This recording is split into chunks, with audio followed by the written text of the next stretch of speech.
that works. Okay, I think it's kind of the background.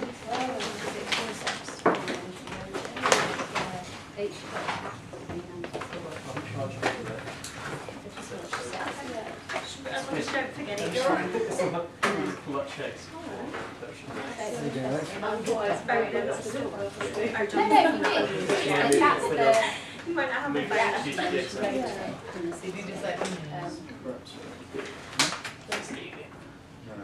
Oh, yes. How are you?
You know what, that was really funny because I went to Norwich today and I was still getting some It's funny being in the lecture. and they haven't got the one and I just, thank you.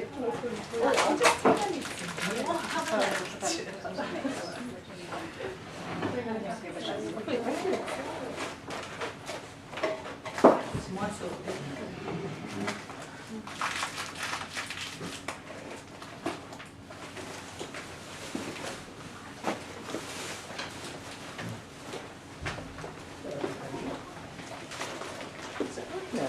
So I think that we need to bring more chairs in, unless we have solved the problem and we've scared off about 10 people. That would be great. What do you think? Do you think they're not coming? Well, that's 10 minutes past. Oh, okay. Should I bring it?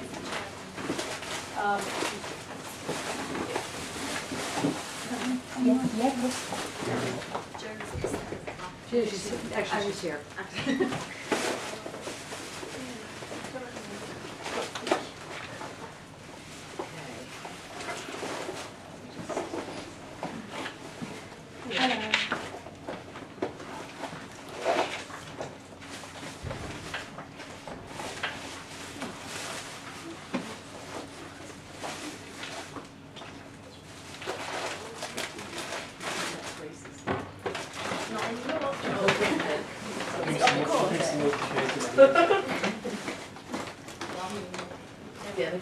Yeah, it's really thing, right? I think they do that so in case students are cheating. Are you healthy? They like electricity. I think they're electricity.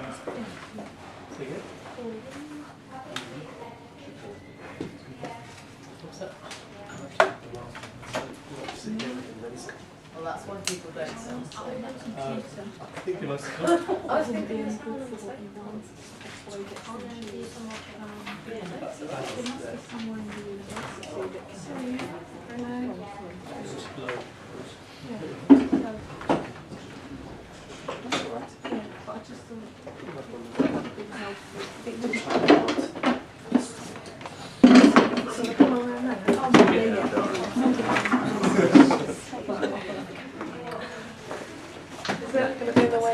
I'm going to move it back. Okay.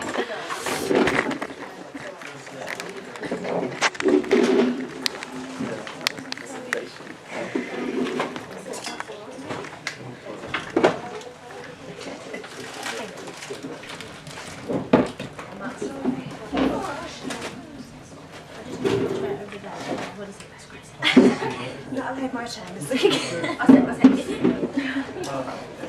Here, is that one? Yeah, it's right. Wherever you want. Thank you. Okay.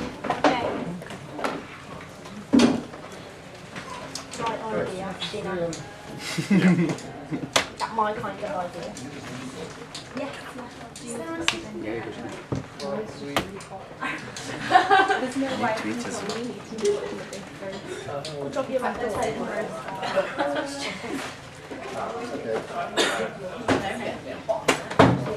That person tells me to get some Thanks, to go through legislation. Anyone else need a? I see what you mean, it's all central control, it's all... The whole building. Yeah, yeah. Two. I'll leave two fairly.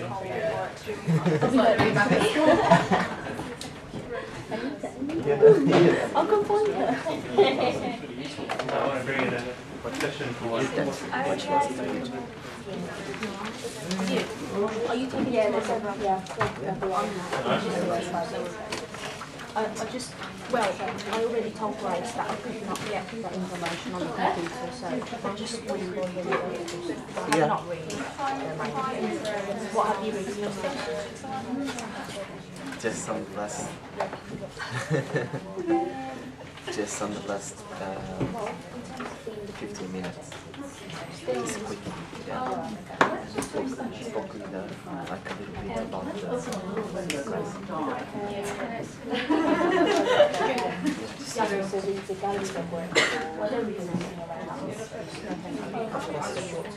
I just speak a little bit about that.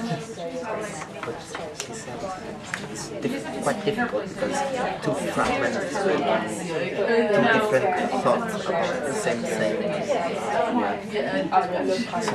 Where are we?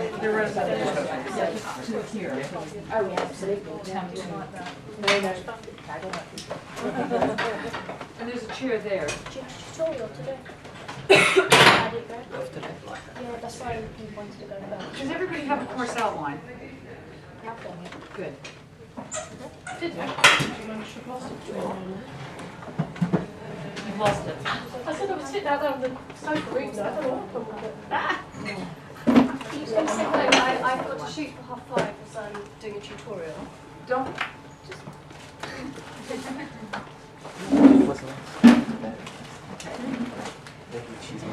Let's more or less begin. That clock is 10 minutes past. Oh, okay. Baby cheeseburger. Before we begin, do we have, Everything I turn into food. so has everybody who, you all are going to stay, is that what's happening here? Huh. What happened to Arch? Who's he?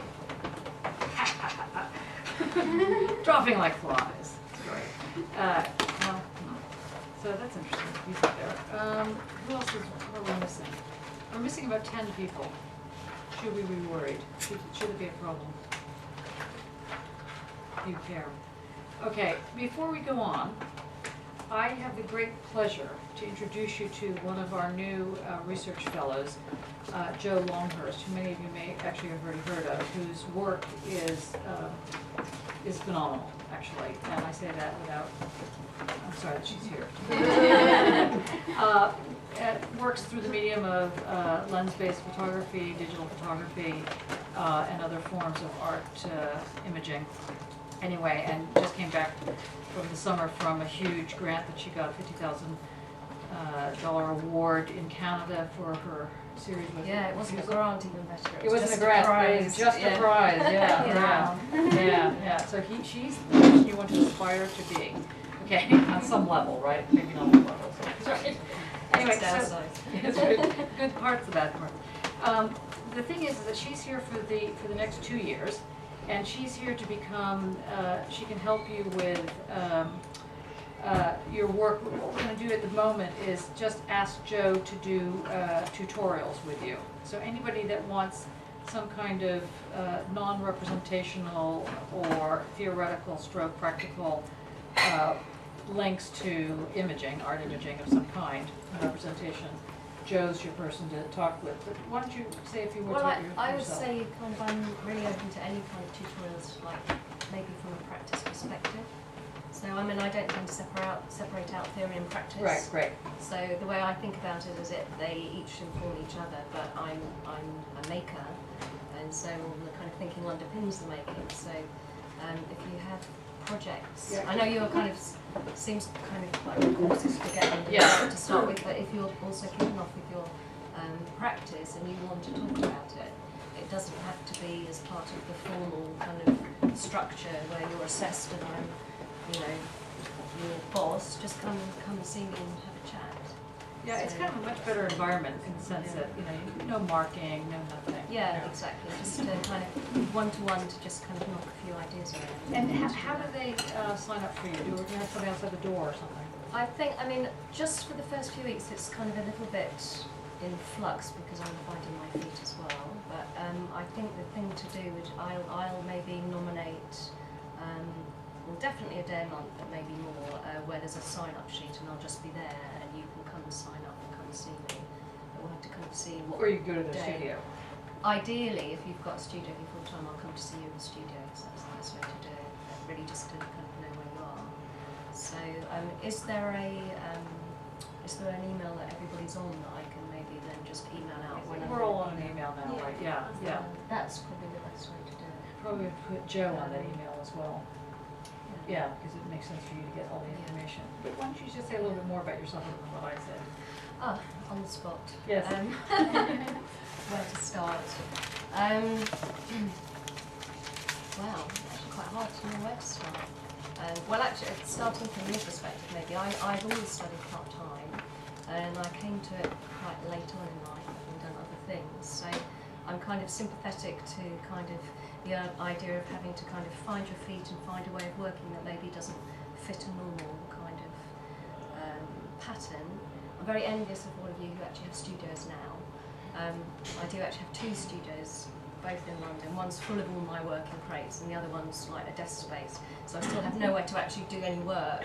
But if you have studios here, really make the most of them and get going now because it's a real luxury. And like once you're out of college, you know, you then have to pay for that luxury to find so much work. So, and I think whatever your medium, it's really important to have walls to put things on because you need to be able to think visually. So working in photography, you know, you can't just juggle things around. You need to look at the physical object and look at the ideas and structure and sizes and qualities, but also installation and sculpture, you know, how everything interacts.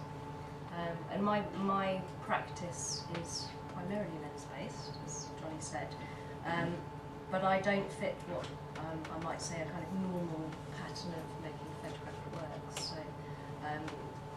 I'm interested in the materiality of the photographic object and how it's presented and how it's experienced by someone as they either come into a gallery or encounter it in an alternative space, so somewhere site-specific or a live performance or intervention or something like that. So I have a website, you can have a look at my works. At the moment on the website there are 2 main bodies of work. One that I started in 2001 is ongoing working with British whippet breeders, so it's a very kind of focused case study. Initially looking at the idea of the perfect dog and ideas of eugenics and breed and ideas of how you can actually define and recognise what might be a perfect thing, which led me on to lots of questions about our relationship with animals, and which then turned into quite a burgeoning area of animal studies, which didn't really exist when I started doing this work. And that I kind of left to one side in 2008 and moved on to working, not wanting to become the dog woman, or Miss Whippet, as it was, as it was becoming. It's like I'm not a dog photographer. I moved on to work with elite gymnasts, looking at, I was interested in the psychology of ideas of perfection. So the dog breeders were obviously helping shape these perfect dogs, but the dogs themselves are generally happily going along with it, but had no kind of engagement with the idea of breeding something perfect. So I looked at elite gymnasts who were trying to produce, you know, the perfect routine in competition. And I like this idea of competition and spectacle, which goes across both bodies of work. And so I worked at the World Championships with Heathrow Gymnastics Club, which is an elite club, one of the best in Britain. and also in this last year with gymnasts in Oshawa, coached by a former Soviet Olympic all-round champion, so it was very exciting.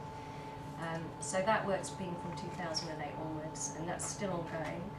And I'm now hopefully here in Birmingham going to return to some of the sideline projects from the Refusal, which is the dog project. So I'm looking at ideas of hereditary illness, but also ideas of perfect movement, so video installations and animated fur works.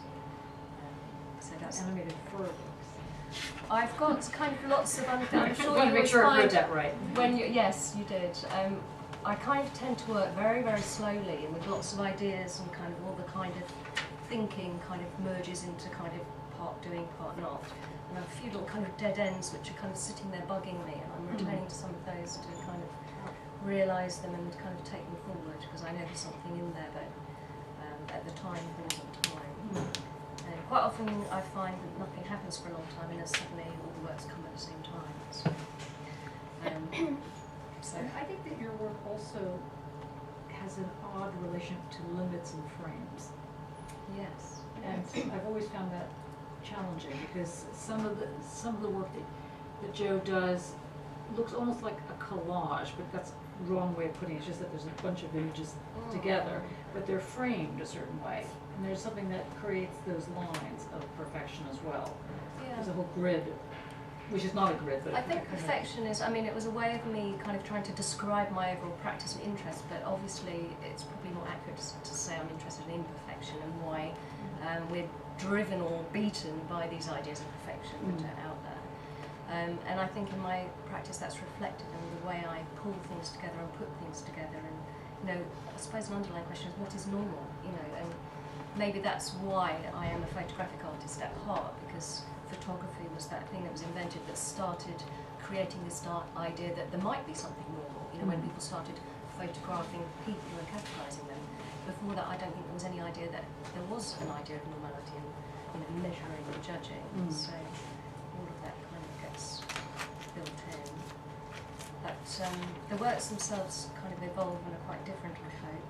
You know, the things I'm doing with gymnasts are kind of different to what I'm doing with dogs, but then there's a lot of parallels that I need to kind of, so this is where the staging, which if you want to talk to me about staging the work and different strategies for grouping and showing things, I don't just mean just grouping particular works, but you know, I think for me it would be interesting to pull together my different bodies of work and see what that draws out.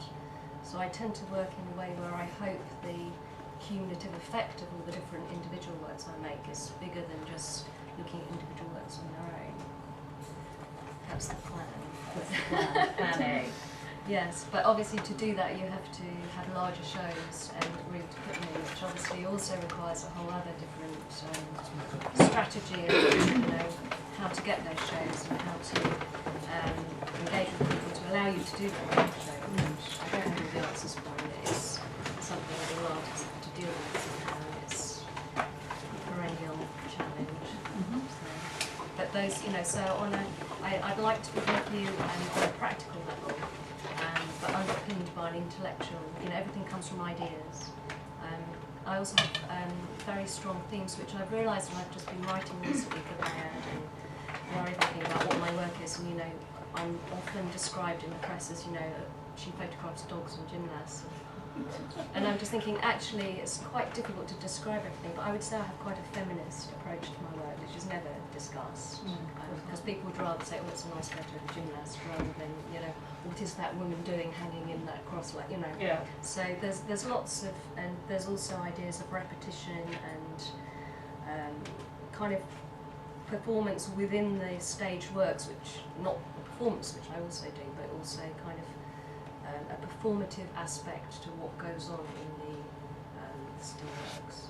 So there's lots wrapped up in there which you don't need to know about, but which I'm really happy to kind of bring out and talk to you when you want to talk about your works. And I really like working with people who aren't necessarily photographers. I always say that because otherwise I think people feel like they can't talk to me unless they've got something photographic going on. But I don't come to my projects from photography. Quite often my influences and sources are either outside of art completely or from very other artistic histories and practices. So I might surprise you. I might have something that might just trigger something in your work which will give you a new way to think about things. I do have a tutorial. Any quick questions? Just your website? It's joelonghurst.com. LONGHURST. And I would say, as Johnny knows, I hate the idea that people only experience my work through the internet, because it's not an easy way to show the kind of work I make. It's a bit of a lumbering site, and I've deliberately made it so. The two projects are called The Refusal, which is the dog project, and Other Spaces, which is the gymnast. If you click on those, you get a list of works that come up. You can then scroll through 2D images, but they don't really tell the whole story. If you click on more information, you then get a whole series of little images of different installations or events or places that the works have been used or installed or developed. So you can get a little bit of a flavour by looking at that. But really you have to see them. But as I don't have any shows coming up. Oh, you will. We'll have something here. Actually, I have one in Southampton coming up in November, but that's quite a long way to go. Were you at the Mac many years I ago? was, You were yes. waiting upstairs. That was, that So was... also me as a dog with myself. I have done Birmingham, It was yeah. amazing work. It was really really. Thank you. Well, that was the beginning of the Refusal project, and I had one of the first portrait series I'd done was printed in Portfolio magazine, which doesn't exist now, but which is a photography magazine that was based in Scotland. And the curator from MAC came to see me in London after seeing the work, and I was just beginning the Refusal, and I was testing out a few ideas, and I staged that little show there, trying out a few of the work. So That space is gone now, isn't it? It's completely. it's all been she's in Wales now, or she was. The curator was in Wales. So so I have very fond memories of Birmingham, and hope to show some more work here. I'll have to make some first, I guess. Well, there's that. But that's why you're Slow, yes. So, any other questions for Joe? So basically, once a month for studio visits, or conceivably slightly more than that. And I'm really happy to. I know, like when I was a late starter when I went to the Royal College. I started. I did an accidental PhD. I started on the MPhil, and I really wanted to do an MA, so I don't have an MA. And I hid for I did it part-time, very slowly, 8 years. But I hid for the first 2 years and didn't have any tutorials because I was terrified. That's hilarious. So if you just want an informal chat, you don't have to, have a huge presentation to show me. I'm happy to have an informal chat. Tell me the name of your PhD, the title. Perfectibility, the Whippet as a Mode of Inquiry. It was a very narrow case history, but it's actually a model which I found, keeping it really concise and precise. The more I went into it, the more there was too much to deal with. So that's why my next kind of large body work, I decided to settle on another quite specific subject. So I've been invited to work with the Royal Ballet, which was an amazing, I told you, it was an amazing invite. And I knew that I'd have much more control, but I knew I wanted to work with gymnasts. And some said, well, why don't you do both? It's all the same kind of thing, which of course it is to some degree, but I think to be narrow and precise, you're really then forced to challenge yourself as to what it is that really interests, what you bring to it, rather than just relaying something that's already out there. I work with Royal Ballet, and they are perfectionists, so that if I took a shot and they didn't like it and their leg wasn't in the perfect, they said, I'm going to do it again, you can't use that, you can't use it. And in the end, I didn't show them anything. I just said, we haven't got time to look at In all fact, the this is shots. Sophie's work. Well, the gymnasts didn't really like my work either. But I think that's not the point. You have to come up with a strategy for yourself for how you deal with that. I think the thing more was, I knew I was interested in something a little dirtier, because I would say the ballerinas and ballet dancers are all kind of artists and expressive themselves, whereas I was interested in that kind of dirty competition where, someone's out to win. And it kind of has a different, although there is a lot of artistic quality in there, it's not framed from that perspective, the gymnasts. I let the camera run when they're putting their point shoes because I like to see their feet, which were gnarled. And yes, hands and feet, a lot of hands and feet, right. So we should and they used to say, definitely... oh, you've got such pretty feet. And I was like, oh, well, what have you done to your feet? They were so revolting. And there's a bit in Black Swan where she peels her feet, and they're literally, their feet are disfigured. It's Yeah. like, to me, I'd love to do a piece on it because I think it's like a form of portrait, really, almost kind of perfection, but yeah. But do you have a chance then to work with them one-to-one? I mean, the thing that I do not regret, but was very difficult with the gymnasts was because they're constantly training for competition. It was always kind of at a distance, whereas like with this invite I had, it was to actually really, you know, I knew that I would be more in control of working with them and doing something specific, but it just wasn't quite right for me. No, I didn't get. We literally filmed when they were in between, because they performed the whole time. And at one point we had a green screen and we'd stuck down with tape. The choreographer had been a cheapskate and not got the right tape. I said we need like green tape to go across. And then the dancers refused to dance on it in case their point shoes caught on it, and they damaged themselves because they were in the middle of their Christmas show. So we put white tape down, and I couldn't use any of the footage for the whole day because it just showed it was just like a line. So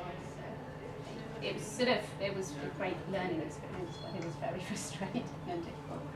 There are a lot of practicalities to learn being an artist as well, as I know. It's like all these kind of organisational setbacks. Yeah. Anyway, it sounds... Okay, great. Yeah, Welcome to you. I should run. Well, nice to see you all again. And Joe will be basically either here or upstairs right above us. Yeah. I don't even know the number. Well, I'm not sure if it's correct to have tutorials up there because the grays. No, in terms of finding you. Oh, finding me, yeah. Just in the PhD room, which is directly above here. Yeah. But I will try and find a room for the Yeah, guys on there. F05 usually. That's what I'm going to Yeah. be. Yeah. Yeah. Good. Okay. Yay. Cool. See you. Sorry, and we will talk about the main thing we were supposed to talk about. I'm going to have a drink with Beth. Oh, good. So maybe Okay, perfect. maybe this. Even better. Okay, great. Okay, good. Oops. Collapsed ballet. I had to put her so that the thing was inside. Yeah, It kept it's her not- ridiculous if they pissed outside. Just look, she had a tail. All right, so let's turn the lights off. Let's get turn those lights on. Yeah, can you shut the lights off up there? There you go. I go. And the other one. The other one is, you have to push that up. That's it. We're almost there. Liam, can you push it so that there's actually slightly more? Can you see okay? Yeah. And they're right there. See that little slide doohickey? Is it? Oh, it is. Yeah, that's it. Is this okay? Can you see okay? Yeah. Yeah? You're going to be all right? Okay. If you can just, this is a conceptual test. So this is the table. This is so I can learn your names again. So I am here, Johnny. And you figure out where you're sitting in relationship to this, okay? Good luck. Okay. Now, also, can you shut the door? Unless that person's coming this way. No, they're not. Good. Well done. All right, now we can begin. Anybody taking this class, anybody's, never mind. It was a long day of meetings. Today what I want to do is introduce you to the core environment that will speak hopefully to you for the rest of the time you're at BIAD or at CFAR or at where we're at school or. And that is understanding what this thing called the Enlightenment is. Now, the Enlightenment often is understood as a severe notion of rationality. And in fact, it is sometimes seen as, Western, or it's seen as male, it's seen as sterile. There's all different ways of understanding this thing called the Enlightenment, but I want to give you a sense of what it's about and where it fits into this trajectory we began to unfold last week. So, to start with, last week we talked about a certain way in which method can operate as a telos. And telos, T-E-L-O-S, telos, telos. And that means the telos or telos, the logic of the telos, teleology means an unfolding of meaning where the goal becomes your purpose. So the goal that you're reaching at becomes your, what's known as ground. So you notice that elision there. I said purpose and then I said ground. That's not by accident. So this thing called the ground that gives you stability gives you a purpose in life. That's what makes you grounded. The telos, you're going to get your MA, you're going to get your PhD, or you're going to get something. And that action comes back around and gives you reasons for being. So as I said last week, just to remind you, the telos is linked with the purpose, the goal, purpose or goal, what you're aiming for. The ground, the thing that comes back around and gives you this sort of sense of purpose, sense of being. The ground, so the goal, the ground, and then the process of getting there. So the example that I gave last week was the acorn. The acorn is a seed. It unfolds and becomes the oak tree. The oak tree gives meaning to how that acorn is going to develop, which, as I said before, is fantastic if you happen to be an acorn. If you happen to be a slave, more of a problem, because then you're considered as unfolding in a stuck track. So that's, now I tell you this because one of the things that becomes very much a part of our world, our art world, our world, is these two words, subjectivity and objectivity. And objectivity, O-B-J-E-C, like objectivity, I-B-I-T-Y, objectivity, often is understood as that which is always true, no matter what. It's objective. Subjectivity tends to mean that which is an opinion. It's subject to the whims of this or that or something. Now, therefore, you would say it is an objective fact that an acorn unfolds and becomes an oak tree. That you would not really say the subjectivity of the acorn. How did you guys do? Oh, you haven't been on the side. Did everybody sign back there? Well done. Okay, sort of missed this section here. Okay, so, and yet Hegel, as we'll find out, will say that the acorn has a subjectivity. Now, what I want to get that's both clear and muddied today is this word called the objectivity. What is true? Last week we started with conviction. Conviction sounds like it ought to be true. That is my conviction. I hold it because X, Y, and Z have proved to be what they are, and so you take a position. Once you have a position, you go forward. With telos, the telos is the goal, and what makes you go forward is getting to that goal. Slightly different. It's not that you have a position and you go you advance that position by going in that direction. A telos means that you have this notion of the purpose and you go forward. Any questions about that so far? Because that really is crucial that you get, well, yeah. I just asked, is that like a movement? In a sense? It is movement. But you're not really running anywhere. No, but... Right? You're like growing or changing. But so it was a way in which people could account for change without really anything changing. Right? So you could say, you could count for the acorn turning into a tree, but it's not going to turn into a car. So it's not going to freak anybody out. A woman is going to turn into, a baby woman is going to turn into a wife and mother, and then if she does something else, that's kind of wrong. This is where this is coming from. So it's any of them.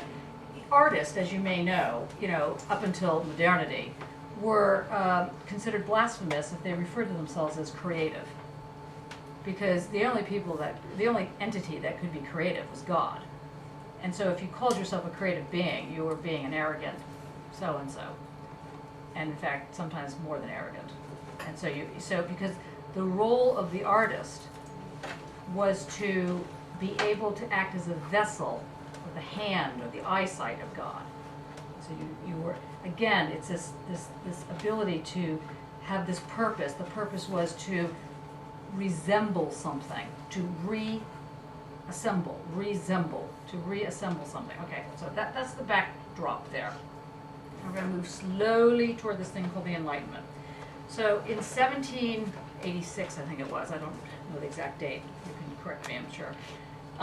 There was a newspaper article in a German paper, and they asked the question, could anybody answer this question, what is the Enlightenment? Because there was something happening it was like that song, there's something happening in the air, it changes, whatever, there's something happening. Just like now, we know that there's something happening with the time period. We're at the cusp of understanding how dimensions and vibrations and these other weird categories are going to impact on our world in very odd ways. I don't know if anybody listens to the BBC Radio 4.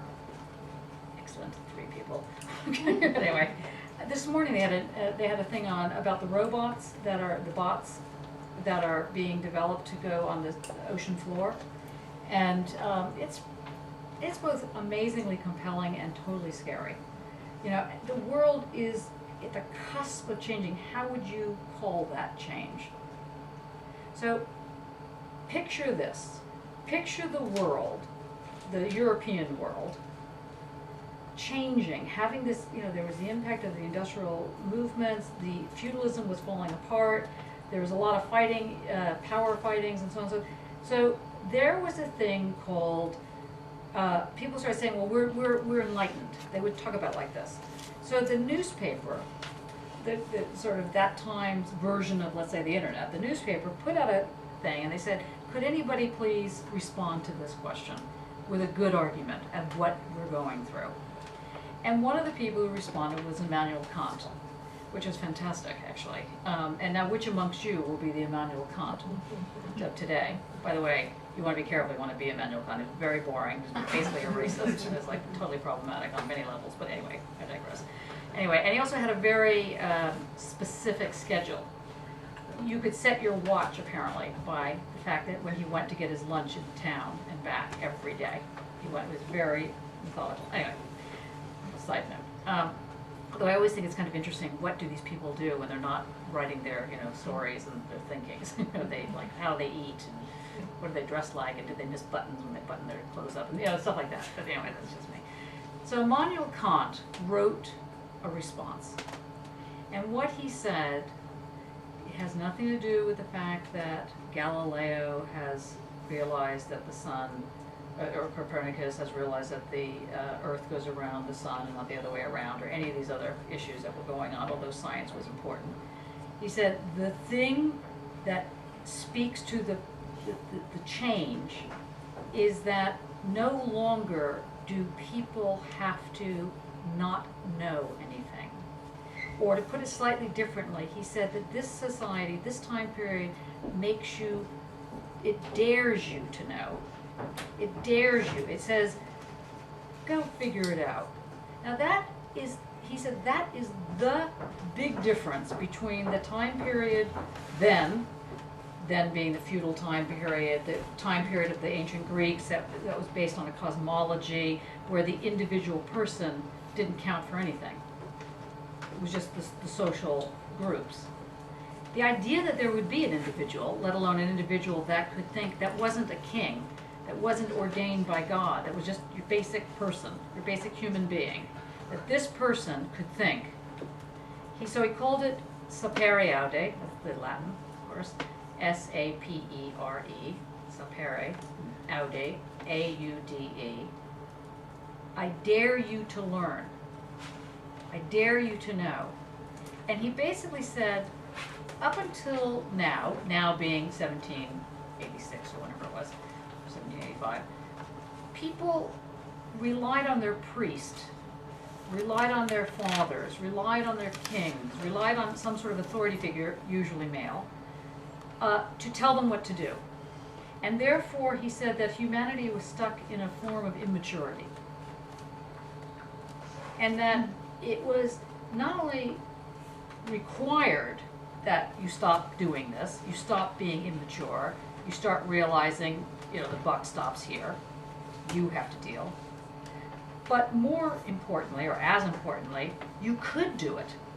You were able to do this. You could have thoughts. It wasn't just the rich or the noble or whatever. I know, it is really exciting, isn't it? It's totally amazing. And it is pretty impressive, actually. When you actually think to yourself, I don't know when it happened to you, when did you actually think to yourself, I do have a bit of a brain in my head. May not be a huge brain, but it's a brain. When did you think that? Because it had to happen. That's why you're here. But at that time, it very rarely happened en masse. And now, in the 1780s, things had shifted to such a degree that people did think this way. People were taken to the streets. People were saying, no, I'm sorry, I don't think I agree with this argument, X, Y, and Z. No, I don't think that that people should be dying in the streets because God thought it was a good idea. That kind of thing. So what Kant said in his What is Enlightenment little paper, which is like 3 pages long, which you will have known because you will have read it, what he said was people are losing their immaturity and they're beginning to ask this question. And what was the question they were asking? They were asking the question, supposing it could be otherwise. Whatever that is. Supposing it could be otherwise, what would your otherwise look like? That's what he was asking. That's what he was saying the Enlightenment was about. So what that says immediately is, first of all, that one could ask the question.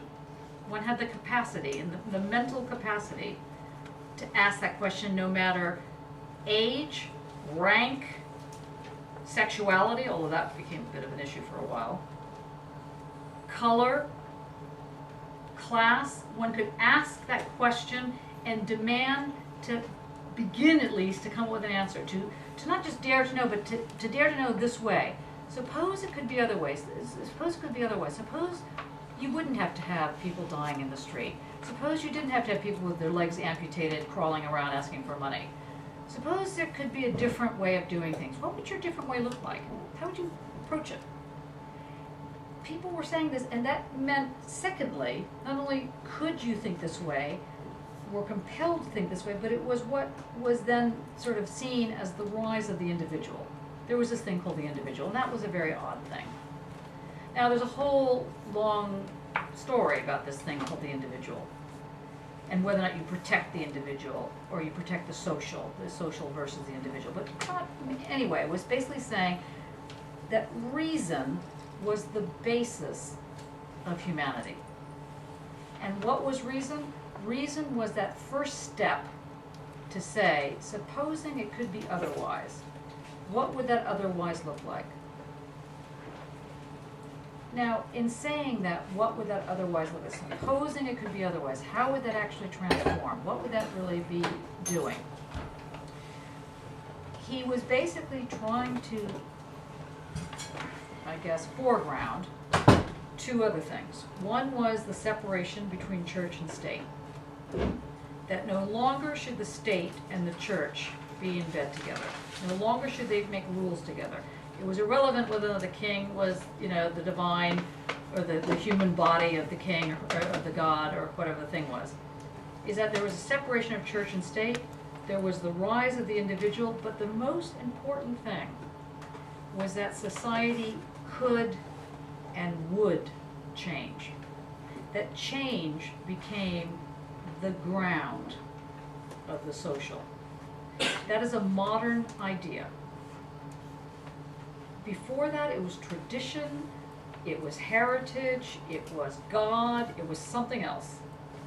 But to have change as the ground of the social. This was key. And this was the basis of the Enlightenment. So those three things, rise of the individual, separation of church and state, and change. Now, here comes the complication. If everything changed all the time, it would be very tough to keep up with things. Actually, things are changing a lot all the time, and it is tough to keep up with it. You know, I mean, a lot of people these days are much more stressed out than they are in other worlds, because it just, things are seem to be changing all the time. And at the same time, nothing seems to change, but that's another, we'll get back to that in a minute.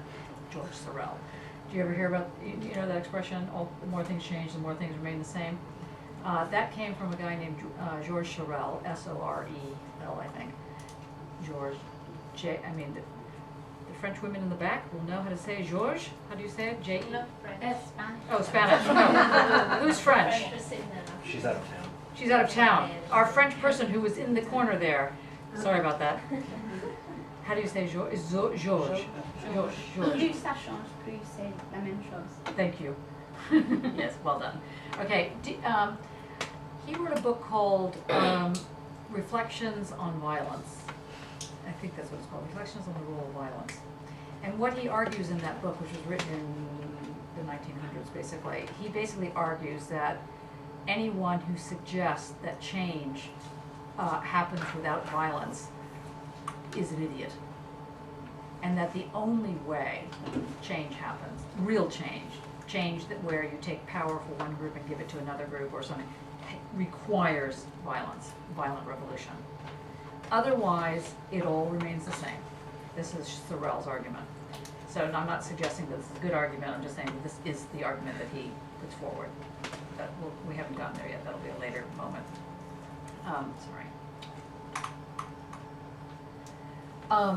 Now, so Kant throws this out as a sort of game changer, and he basically adds two more aspects. So when you start to delve into his three major works, if you decide to do that, one of them is called The Critique of Pure Judgment, one of them is called The Critique of Practical Judgment, and one of them is called The Critique of Pure Reason. So they're in short known as the critique, or the critiques. So if you really get obsessed with philosophy, you'll start talking like that. Oh, well, the critiques, so there's the judgment. And most of the art world only reads the critique of judgment, critique of pure judgment. Anyway. And in this, he makes an argument around what he calls the radical autonomy of the individual. He says that actually, let's push this argument about learning how to think. And not learning how to think, but learning that you can think. And that not only is it might not be okay, because it might not turn out to be a good thing that you think, but you're able to do it. And you need to know that. And the thing that the society does is it tries to make you not know that. It tries to make you forget that, or it tries to do everything in its power to prevent people from knowing. That's his thing. So he says that the radical autonomy of the individual is crucial, and it's an ethical and aesthetic thing that one must create. Because his argument is, if it's true that everything is based in change, if the ground is about change, then it does imply that things can change. It also implies that that which looks permanent, secretly, is based on change, or maybe not so secretly. So you just have to figure out where that little weak link is and make your move. Go in there. So it's an ethical and aesthetic move where you start to style your reason. I'm using that word very specifically because later on, later on in about 5 minutes, we'll come into a thinker named Michel Foucault, Foucault, Michel Foucault. And Michel Foucault will run sort of seamlessly around this course and the next one. He has an argument around this question called the stylistics of existence, which a lot of you may have come across. Did anybody ever come across this term, stylistics of existence? One person has come across this term. Okay, great. Okay, well, stylistic, it basically says, how do you fashion yourself to be who you are? How much control do you have? How do you do it? How do you actually make you become you? We'll get back to that. But just so you know that this question of thinking wasn't like, like you're sitting there like the thinker on, on the chair, thinking, It's rather that in asking the question, how can it be otherwise? Supposing it could be otherwise, what would it look like? How would it manifest itself? Foucault makes an intervention, and he says that there's one other piece that you need to understand. And that piece is, how do you exit? The question of knowledge, the question of reason, the question of supposing it could be otherwise implies more dramatically, how do you get out of it? How do you exit? How do you leave it? The idea that you can exit is as fundamental as the idea that you can think, and they're bound up together. Question so far? Any question? Any question? I'll make sure I feel like we're doing like a knitting thing. Very slowly getting each stitch down. Yes, that's what like you said, that how do you exit? Foucault suggests that if you exit, that becomes a new understanding of enlightenment, or it becomes a new ground, or. What was that? Sorry. So the idea that you exit, does that mean you enter a new sphere, new area, or you add to a different type? Well, it would be. Anybody ever see the cartoon The Roadrunner?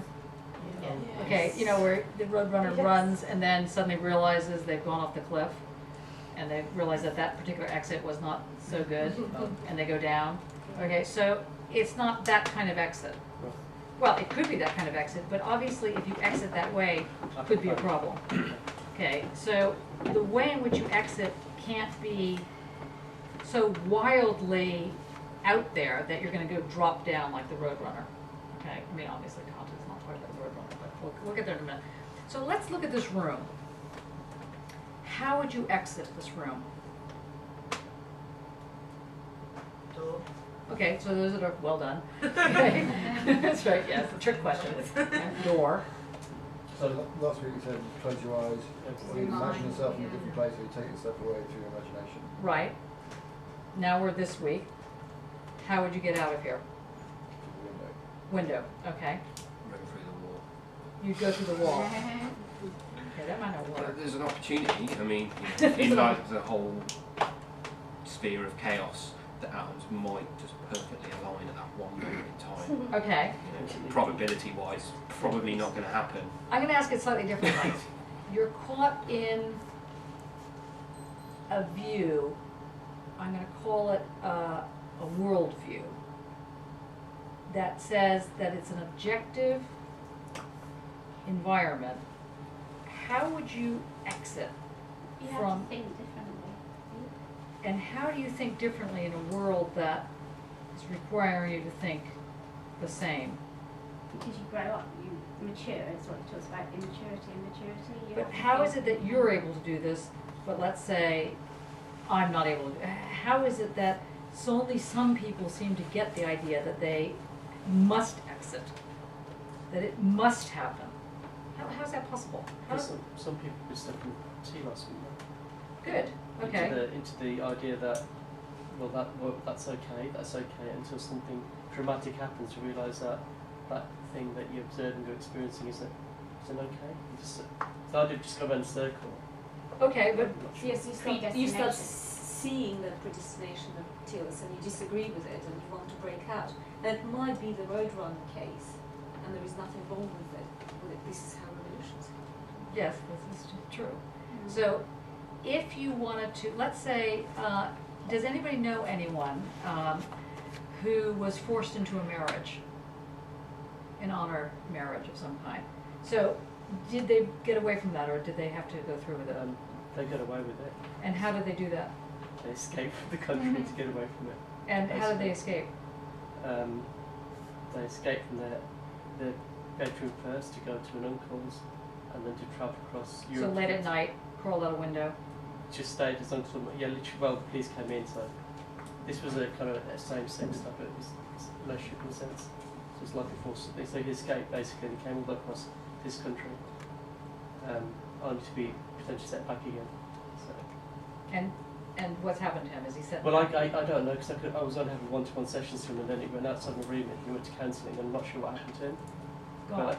But technically, the immigration wouldn't believe what would happen, and he knew that if he went, because he never knew what happened to his partner, and if he went back, he was from Iran, so you know.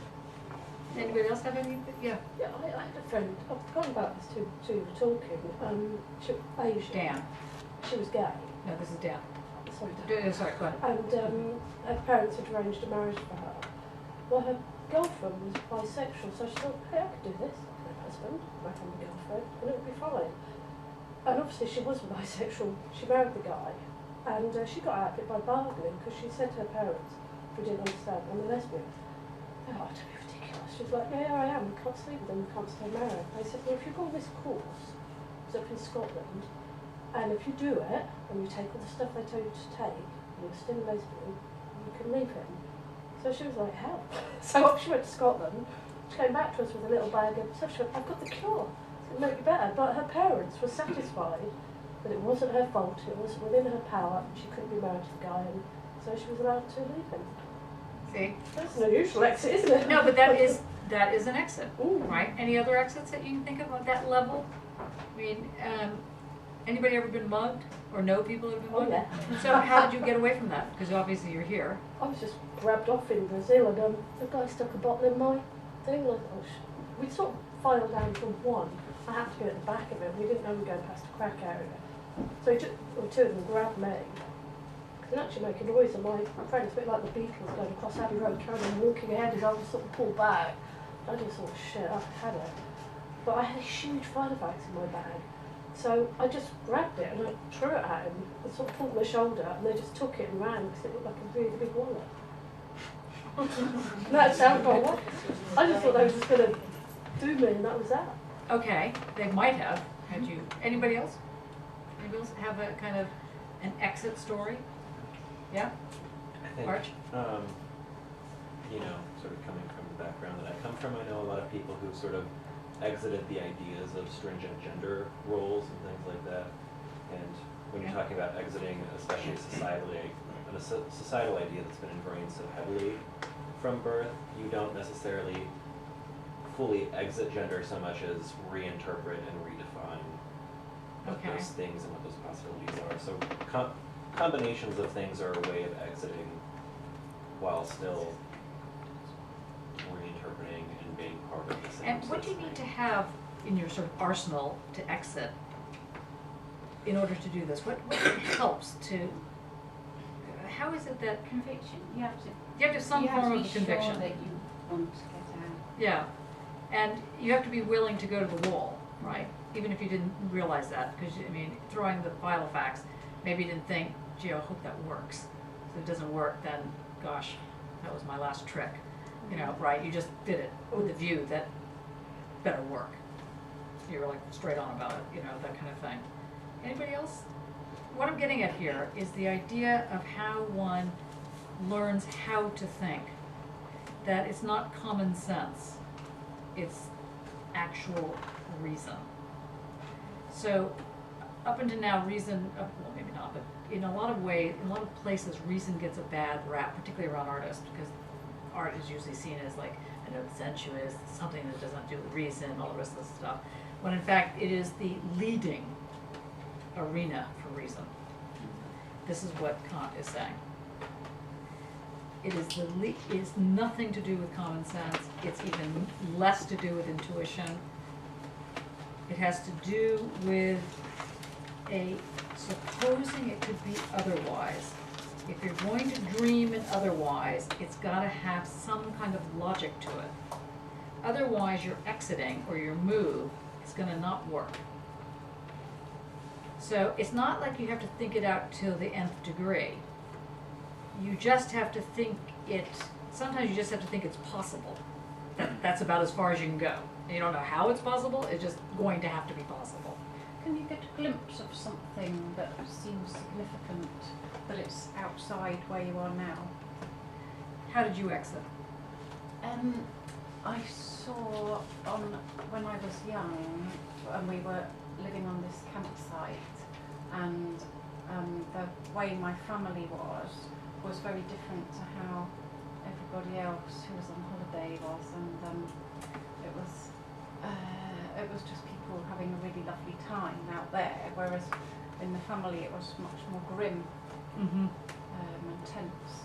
So, but I could see, oh well, it doesn't have to be like that, because out there it's all sunny and Yeah, and out there was actually just where you were. yeah. So it wasn't really out there. The there was right here. It's Yeah. just that you're here versus the next door neighbors here were totally different here's, Yes. right? And Mhm. so that's the next thing. That's a very important point. So it's not like one saw something over the hill. Next to you, you can see, wow, that's interesting. So observation was very key here.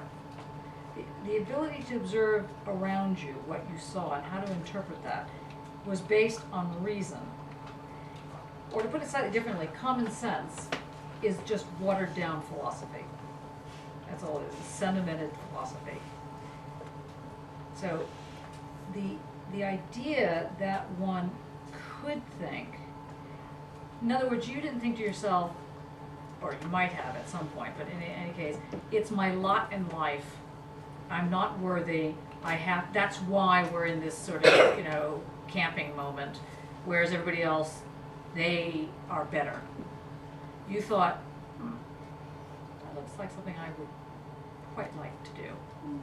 And maybe I should go try that, right? That is so rare in this country, I found, because the way in which I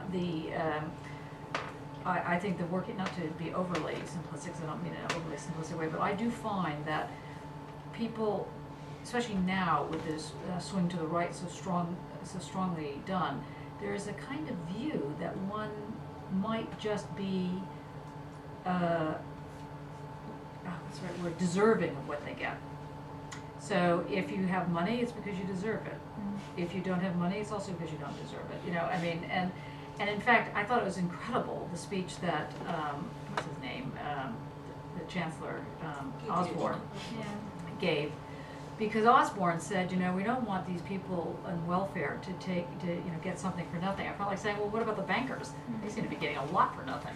How did that happen? How did it happen that the view that one is at fault for not making it is the next sort of story in the story of the Enlightenment?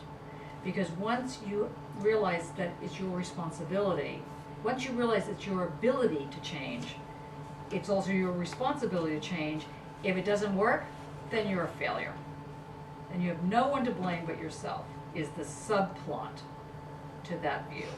Has anybody had that experience where they think that they've tried this, they've tried exiting that way, and it's all gone pear-shaped?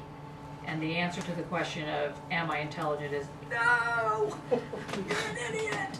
Is this like what they're saying about reports saying that it's better to send your kids to worse schools than to better schools because your child needs to be succeeding and at the top and thinking that he's actually doing well. Who says that?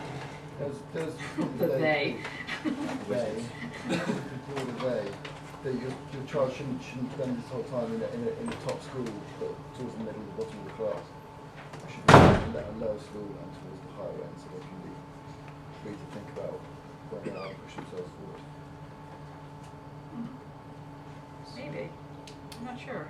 The exiting is not having a fully formed plan, is it intuition then? No.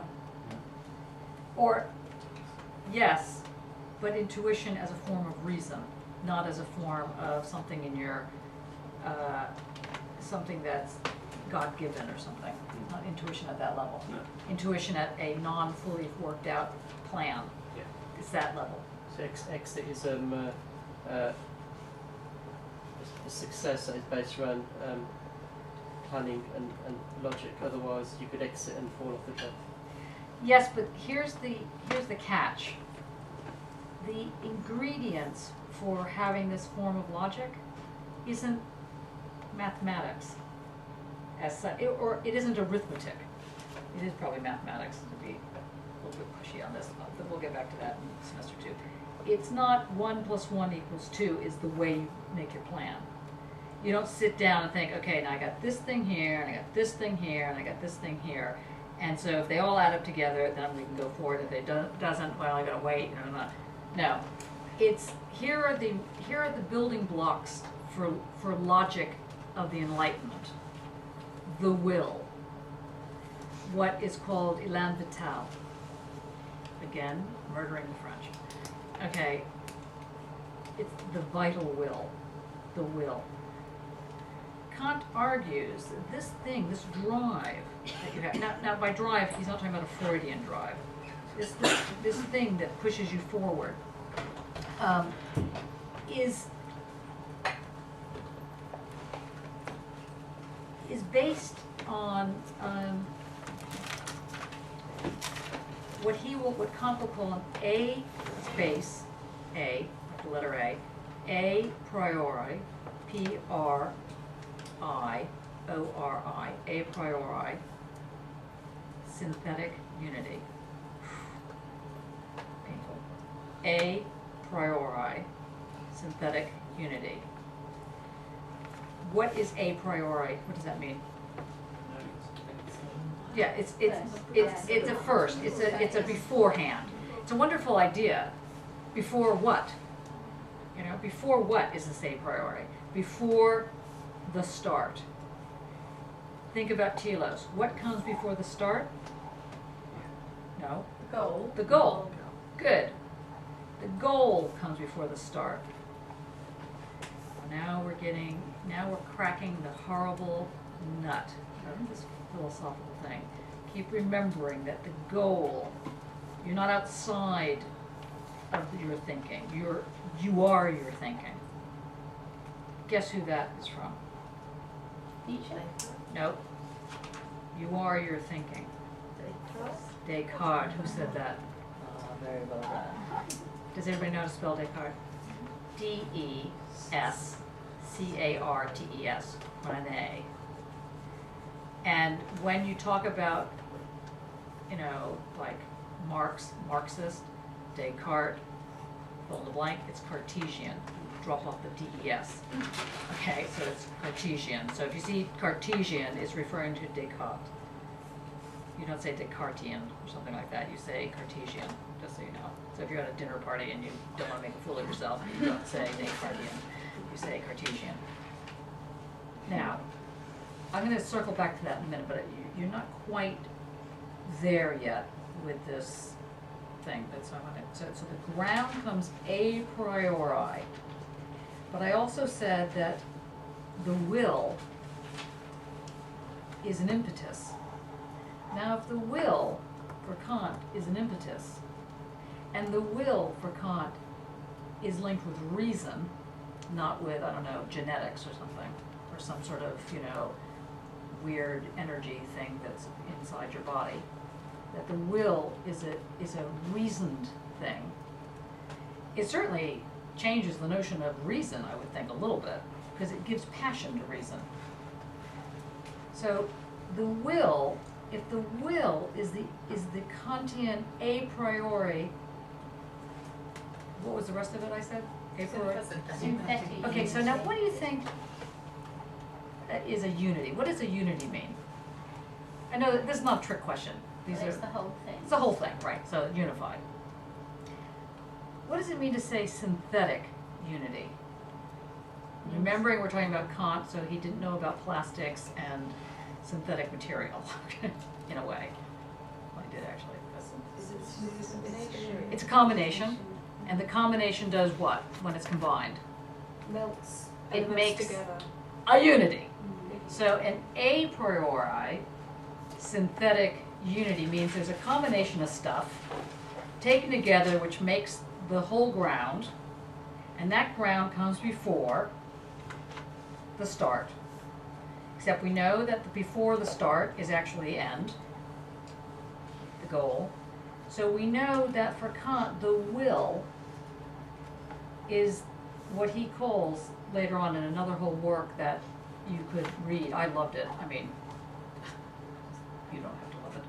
But it's a wonderful book if you want to do a book review and you want to just really torture yourself. But you really have to know philosophy before you really do this. So don't do this unless you really want to beat yourself up in many ways. But he's got a book called The Groundwork to the Metaphysics. The Groundwork. I love the Germans. Book.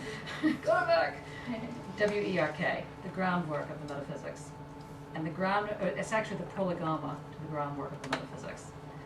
So there's already the title, it's like impossible to get through, so that's the first problem. But what he argues is that the will is this vehicle that carries you through this kind of moment so that it becomes both the goal and the base. That's interesting. So if the will is inculcating reason, is infecting reason, or in fact is reason, that's kind of interesting. So just remember when the Enlightenment crowd, that is to say Kant et al., start talking about reason, they're talking about a reason that is not devoid of passion. But the passion isn't opposite to reason, it is reason. It's another form of it that you can develop. Anybody ever been in the military here? Or know people in the military? Okay, have you ever been in boot camp or anything like that? Boot camp, yeah. Yeah, where they really make you do, what did you have to, was it you that had to go to boot camp? No. So has anybody done, how about very serious, where's our guy that works out? Fionn. What happened to him? Yes. Yeah. No, maybe not. Just kidding, Fionn. But where, when you're doing something that really takes you a lot, boot camp is the best example of this because there's also the humiliation factor that gets thrown in. Anybody do anything, people go to, I don't know, grammar school or something where you're humiliated with an inch of your life. Nobody's done any of this kind of stuff. You've been in this, okay, you've been in this, you went to horrible school where you basically, one of the things that they tend to do in this, there's a writer named Julia Golding, no relation, who writes children's stories. And there are all these little girls that are usually the heroes of these stories. And one of her stories is about this little girl who gets, she's in the 19th century, and she ends up becoming, somehow she gets involved in going to a grammar school. And so she's got to pretend she's a boy and whatever. And they're all bullying her because she's, obviously a little tiny boy and, whatever, this kind of thing. Of course, they don't realize she's a girl, and then they find out she's a girl. And they beat her up. And she wants to go tell on them. And she learns in the grammar school that she can't tell on them because that's part of the thing. You can't, because if you tell, then you're a snitch or whatever that word is that they have over here. There's another word, I think. Grass, that's it, yeah, the grass. Ruin, that's such a great rhizomic plant. Anyway, so you're a grass. And so this relationship of knowing how much you can tell and how much you can't tell in order that you are then accepted or able to survive. This is the building of, quote, character or will or what. I mean, I'm not saying it's the right way to do it. I'm just saying that when you've experienced this kind of heavy, anybody that works at a gym, anybody that has gone from point A to B, changed countries in a major way, knows that there's this kind of, you just got to be focused and continuing. And then it may not work out, but God knows it's worse the other way. It's that kind of thing. And so that thing is a disciplined focus that Kant is going to develop as the reasoned side of the will. And anyone can learn it, is what he's saying. Anyone, or to put it slightly differently, everyone is an intellectual. Everyone. So there's some people that argue that everyone's an artist. He's not arguing that. He's saying that everyone in modern society has the capacity to reason, and that reason has the a priori synthetic unity of will as its kickoff, as its impetus. So we're just going to sit that one down here. Any questions on the will? Arch, what you were going to say about the will, or about your training? Or did you say you had? I thought, okay. I thought you nodded to the training moment. Well, I just was in agreement. Oh, I see. I was saying. Gone through that, yeah. Okay. Okay. All right. Now we're going to circle now back to the Cartesian moment. So what I'm trying to do here is build up a palette of what it is to talk about reason.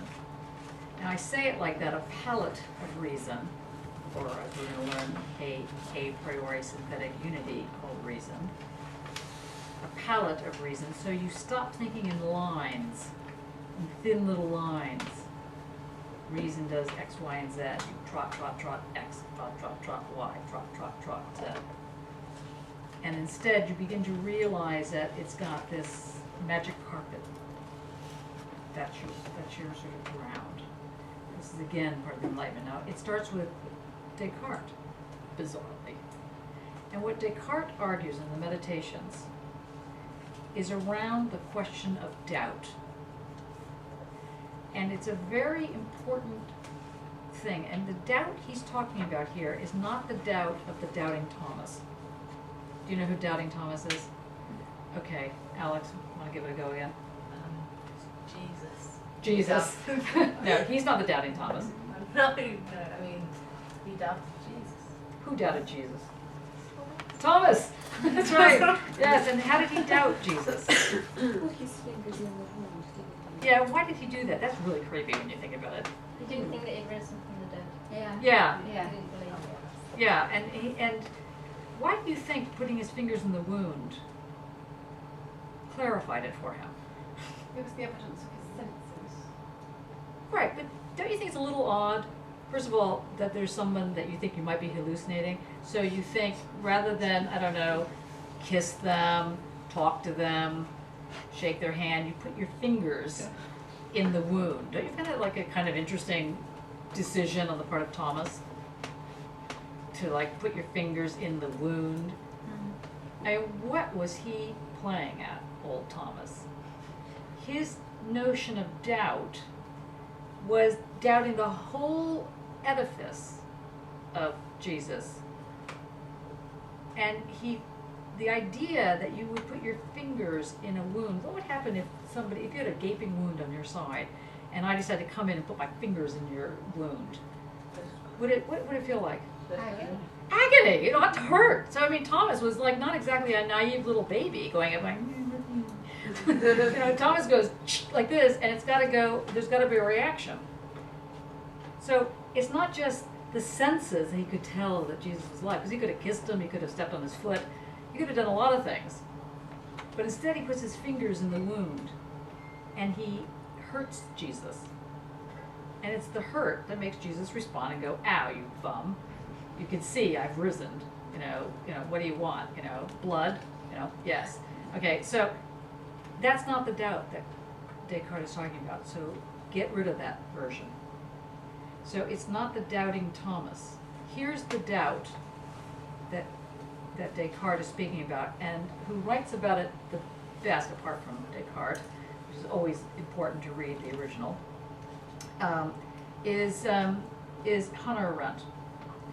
And it's on the course line. If you Google it, you'll find it if you haven't read it yet. In The Human Condition. Now, another way of looking at the term, the human condition, is to ask yourself the question, what conditions are necessary for this thing called the human to emerge? So on the one hand, you have this thing called the human condition.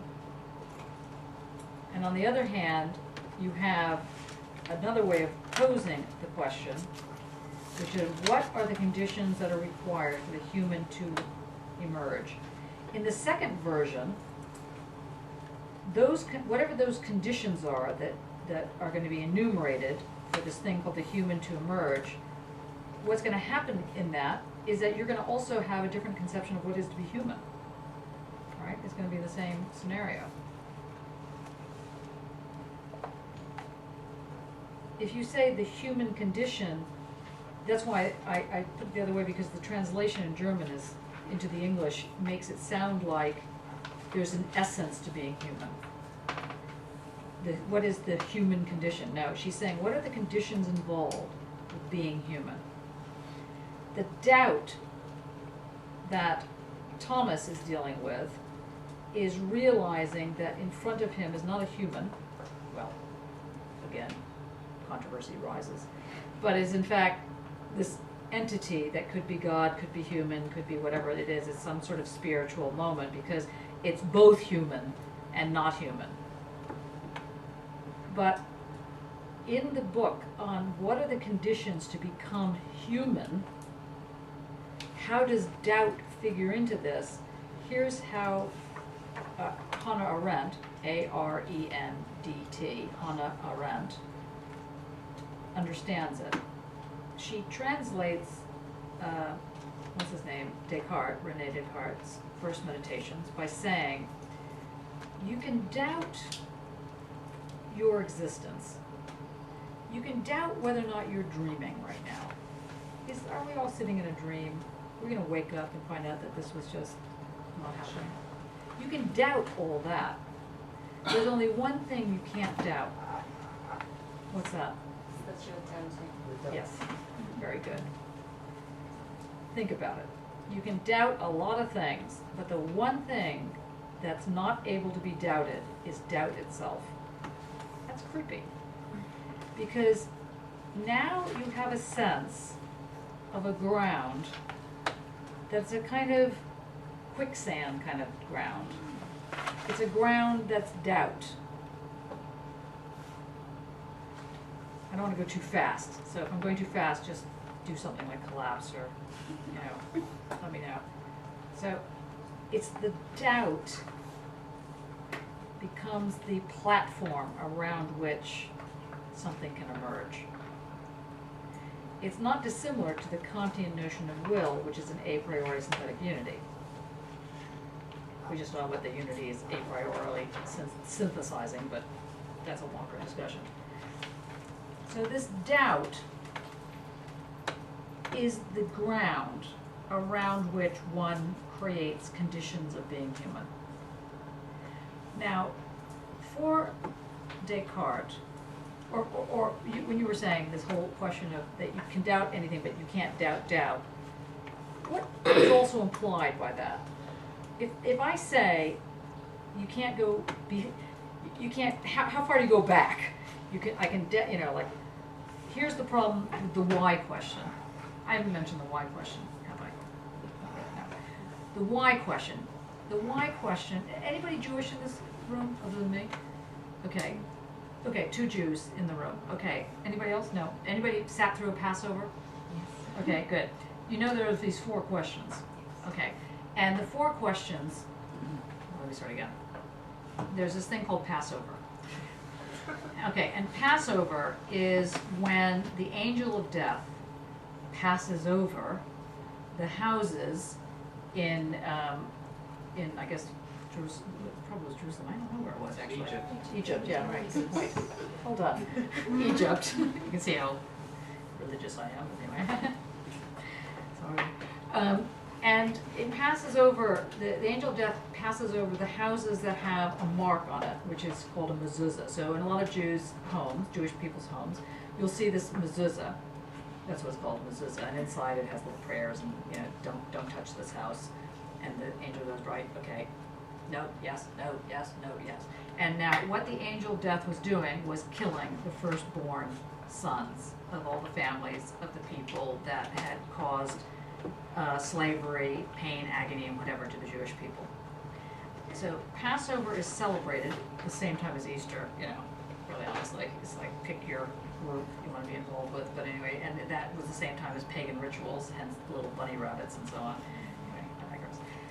Now, in Passover, you go through this whole thing about, it's an amazing ceremony, actually I do love Passover. You go through this whole thing about learning about how to exit This is all it's about. It's about how to exit. How do you leave your slavery? How do you act? What steps do you actually take to leave the slavery? And there are 4 questions that are asked, that must be asked at this Passover, and they must be asked by the youngest, or not the youngest child, they must be asked by the children.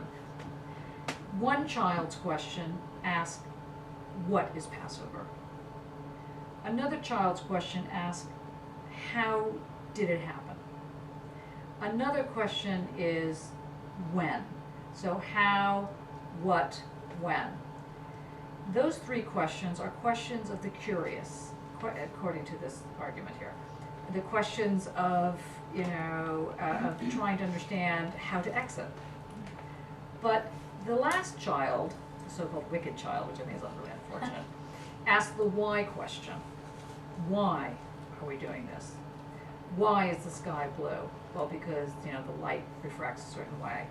Why does the light refract a certain way? Well, because if it refracted a different way, blah, blah, blah. Well, why do you have that thing, that algorithm? Well, because that, God. You finally just, the answer is, there is no answer. How far back do you go to keep answering this question? So the why question always leads back to God, no matter where you start in the scheme of things. Why is there racism? Because there are idiots in the world. Why are there idiots in the world? Because something happened in their childhood. Why did something happen in their childhood? Because, and finally, God. Because there's no answer to that kind of question. So the way, there are answers, there are practical answers. There's the how. How does racism show itself?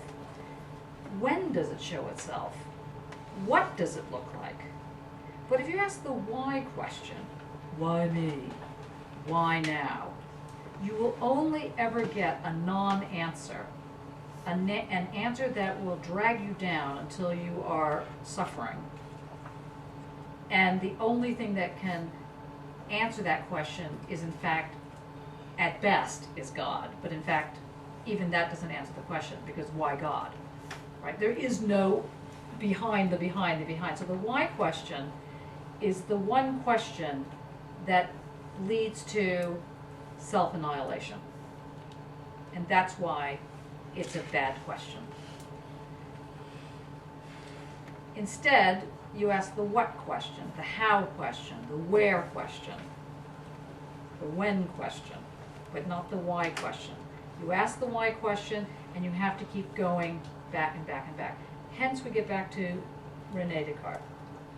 He asks not, why is it that I think, therefore I am? He says, that I think, therefore I am. A different way, a better way of putting it, a better translation would have been, I doubt, therefore I think, therefore I am. It's just missing one of those equal signs. So it's not just I think, therefore I am, cogito ergo sum. It's I doubt, therefore I think, therefore I am. Very crucial. So doubt becomes the ground around which you can begin to move. Without doubt, without this thing called doubt, life is static. You can't move anywhere. Questions so far? We're okay? I don't know why I'm asking if we're okay. We're not stage late. Okay. Can I go? Do you want a break, or are you going to be okay? Can we go even? Can we amp it up? Okay. Sorry. Yeah, no. We can take a 5-minute break, because I think we can But it's just me, don't worry. No, I don't need to. Yeah, okay. Right. We can take 5 minutes, and then we'll continue. Because I know that this is tough stuff, and you're being very stoic. 5 little minutes. Making sense?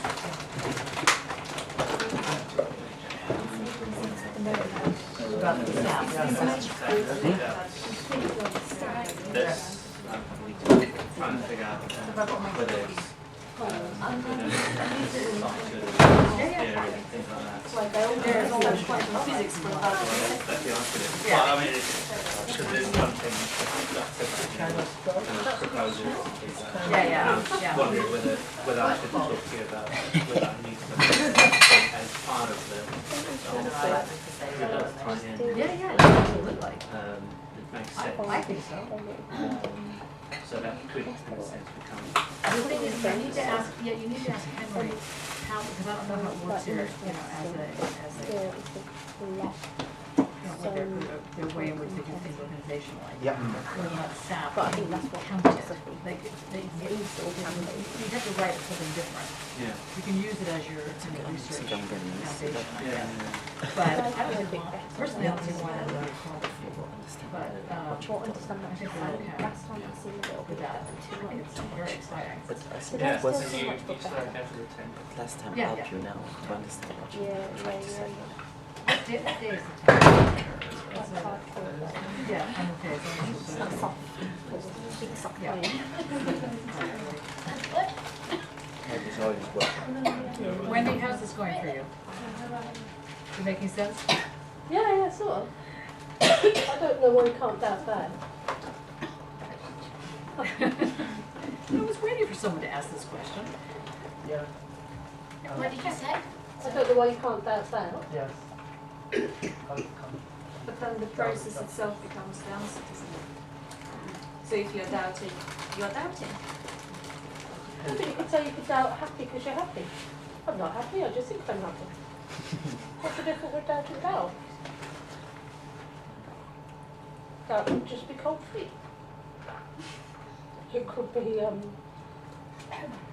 misunderstood experience. Belongs to them. No, don't back down. No, I'm still thinking that, you know, as soon as there is a question, this is the doubt itself. As soon as you are asking something, you cannot say, I'm not asking it. Because you are forming a I'm not question. saying it's not true, I'm just saying I don't see why you can't doubt. If you can doubt, you can doubt. But exactly, Then because it's you can positive, doubt. if you do a minus the minus and make a plus, don't they? But it doesn't work like that. You cannot wipe away the question in the process of making a question. Or at least not within my experience. No, it's important. I was wondering if somebody would raise that, because what is this thing then that's called doubt? See, the way you're thinking about doubt in this context, let's say it's a positivity. It's an entity. And so why can't you get out of that entity just like you can get out of other entities? Because doubt is the strange entity that is only a positive and it's not, or you could say it's only a negative. It's an absence of something. So you can't get out of its absence. In trying to get out of the absence, you need to use absence to get out of the absence. So you can never get out of it because you're still dealing with the same entity. Oh yeah, I mean I understand, of course, if you have doubt, that is the exit, isn't it? Because you doubt what the role you've been assigned, or you doubt what people tell you, or you doubt what the theory is. No. I assume. No. What did we say? Is it really like an absence of conviction? When you said absence? When I said what? You're doubting the absence. No. Absence can be a conviction. Okay, so I knew this was gonna be. I knew that people were nodding way too easily here. Does that allow doubt? I think is what I'm thinking in this context is a good thing, because it allows for flux, Yes. allows for possible change. So you can doubt as long as you're seeking as long as you're seeking something. No, but that's giving you a no, because that means that there's an external entity that's involved with. That means that you're thinking there's a rational process before doubt Right, okay. that says, well, if I doubt it this way, then it counts, and if I doubt it that way, then it doesn't count. But just to have a sense of doubt, maybe something that's I think doubt is good, because otherwise it becomes. Don't worry about whether it's good or No, bad. in terms of like maths or science, it seems like there's absolute sort of answers, but doubt. I think there's doubt in everything because it allows flux. I think. allows a movement of sorts. Are you talking about literally the process of doubt? This is an abstract thing, like rather than writing something, so the very presence of having doubt means that there has to be doubt. Do you know? Yes. Is that making sense? Is it making sense, everybody? Oh, it is the process. Yeah. This is how I see So it. it's, It so it's cannot not, be you're a- not actually applying it to anything, it's just the very fact that it's there as doubt means it has to be there because you're doubting the fact that it's there. The ground is always shifting, isn't it? Okay, most of the way in which this question is being asked, I said, sir, I'm gonna have to move the body. It's like, as much as I think it's very beautiful.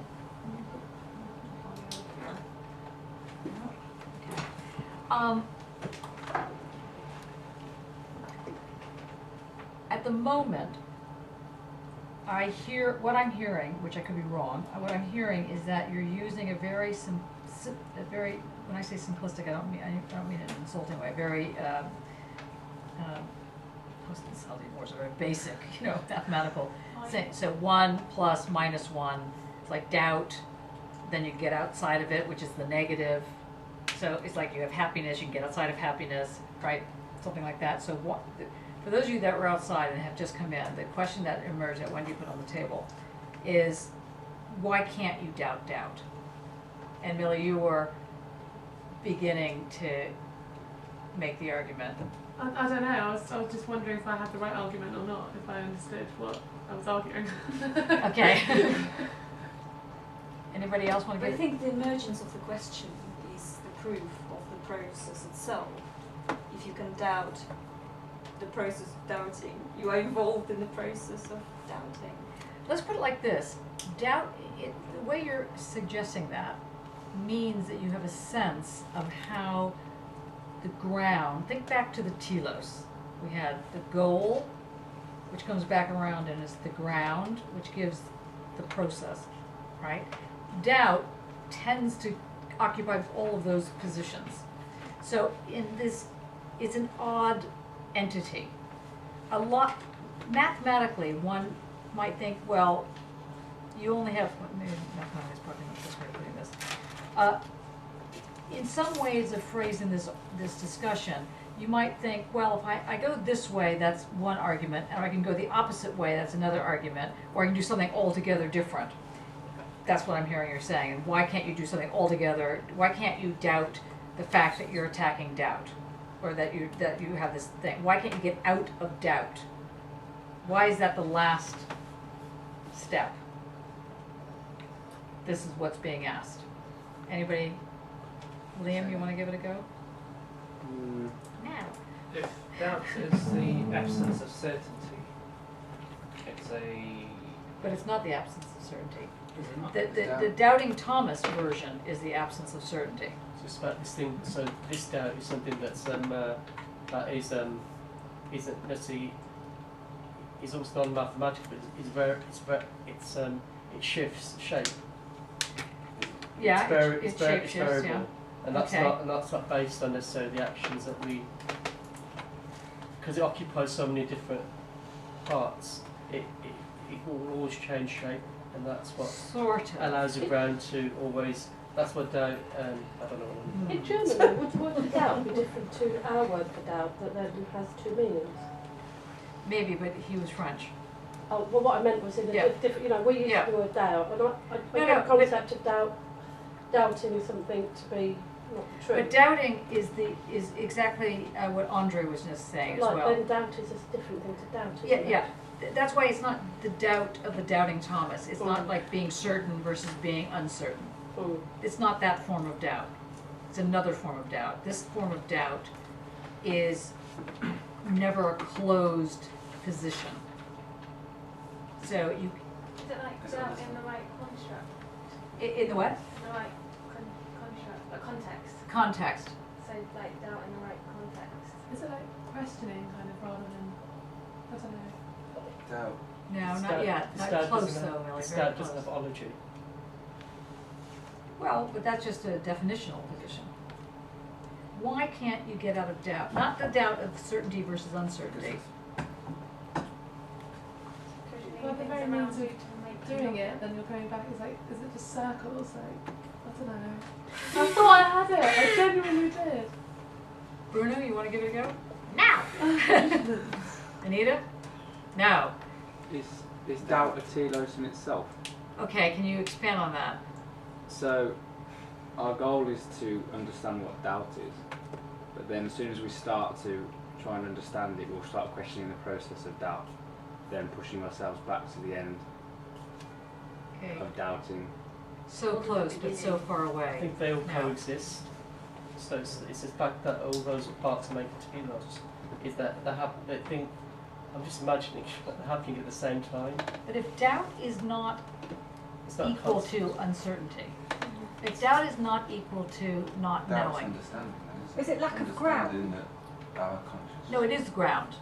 It's But- just a weird ground. It's a lack of any other ground apart from itself. John, wait, hold on. Doubt's understanding that our consciousness differs from the other. Okay, it's close. Is it like a wonder?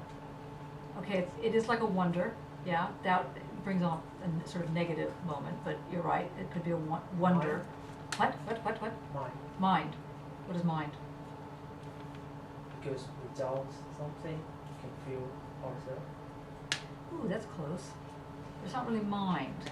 So today it shows you've got a consciousness, so So close. I feel like, really, really close. Doubt. Doubt is not okay, let me put it that. This is probably not a good example. It's not a good way to begin the example.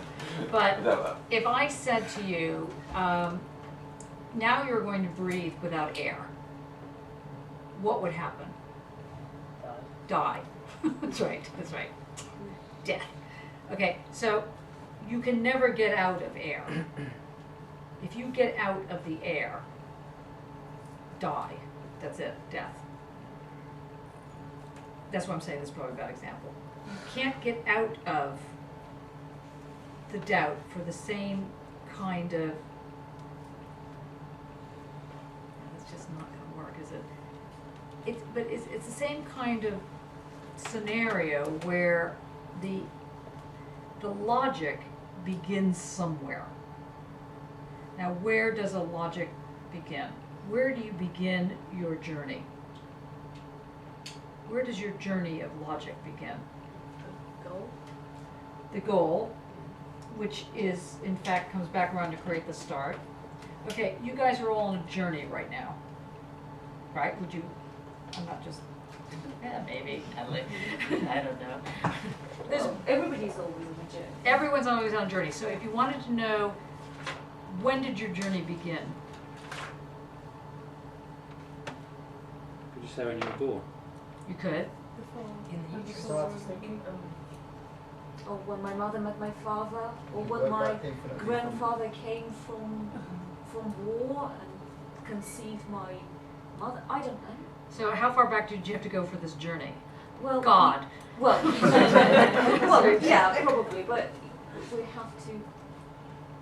Maybe we have to create that starting point artificially. Getting So somewhere. doubt doesn't ask. Doubt is exclusive of why. It's exclusive of why, that is for sure. Okay, so it comes at work. So is it something that we experience, but in a way that we can't necessarily define it? It's beyond a definition of any sort. It's Yes, and that's possible. And doubt allows for exit points.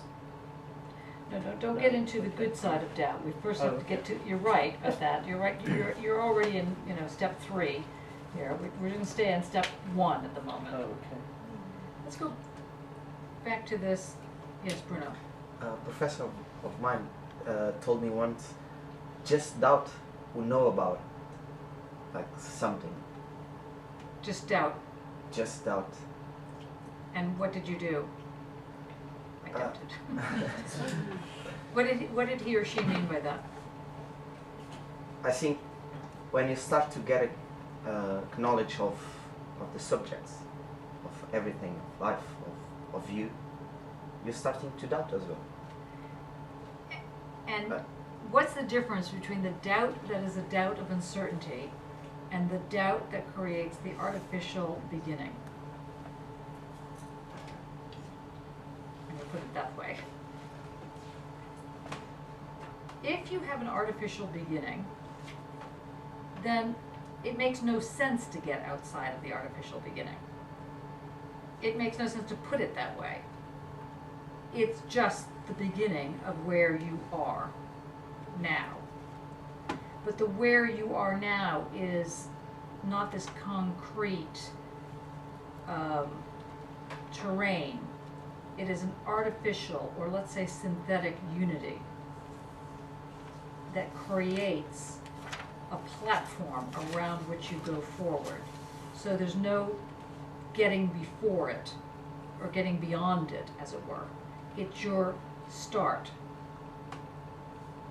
John, what were you were saying something, oh, you were going into the consciousness thing, so we'll let that lie for a second. Or did you want to respond to this? I was just thinking about existence and pre-existence. Okay. Don't go to pre-existence. Because existence is all we can know.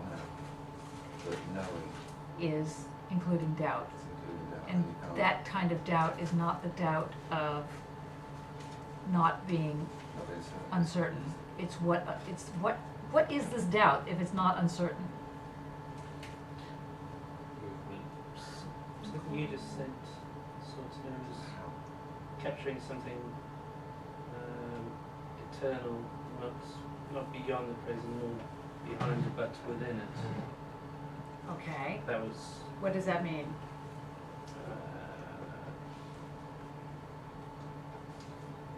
Okay. Okay. Arch, want to give it a go? Why can't you get out of doubt? What is this thing about doubt being the last? Because I think doubt is sentience. So. Okay, I'm moving You know, slowly like a treacle through the Descartesian moment. Yes, can So you you have- expand on that? You have self-awareness, and part of that self-awareness is that if you have self-awareness, there's others with self-awareness, and I don't think it's the question of why, but the question of all those other, it's the impetus for all those other questions of what, how. What does it have to do with sentientness? Why is doubt? Perception. No, What is sentientness? feeling, like to have feelings. So Oh, being. let's go back. Yeah, being, but a rational being Yeah. that has sensuousness in it. The sensuous being, sentient. Yeah. Can I ask, is doubt something that's very that is very something that you know is something that's very subconscious, something that is always going to be with you, always going to inform you, always? Don't think about your brain as having an unconscious yet. Okay. Okay, just think rationally. Sorry, Freud. Having issues. By the way, I just want to point out, where did he go? Here.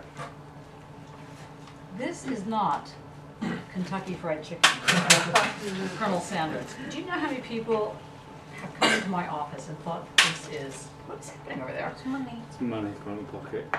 Oh, it's money from your pocket. Yeah, I mean my Stuff leg. happens. Yeah, this is Freud. Hello. Okay, you can stay there for the time being. Now, don't think that there's something deep inside you that's secretly like this kind of thing that can come out and get you going. Don't think that way yet. Let's get rid of essences. Let's get rid of everything but reason. The only thing your brain is made of is little synapses that create algorithms.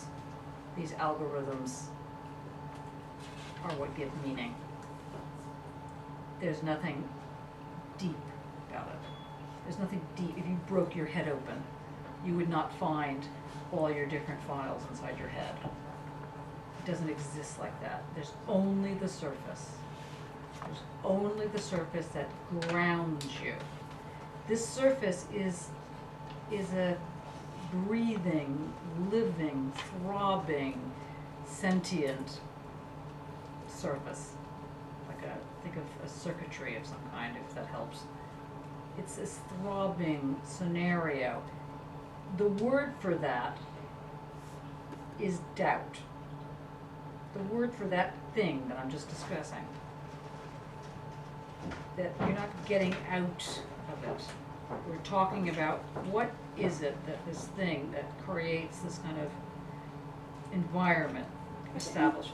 Is it impermanence? Yeah, it can be impermanence. Yeah, it could be impermanence. What does it mean to say something is certain versus probable? Just out of curiosity. Okay, so certain means that it is true. It means that you're sure that it's true. Well, no, it's true. If I, throw that pen, like I just did, sorry. I didn't mean to. And it hit Millie. Now, that's true, right? Is it true or is it not true? It's true.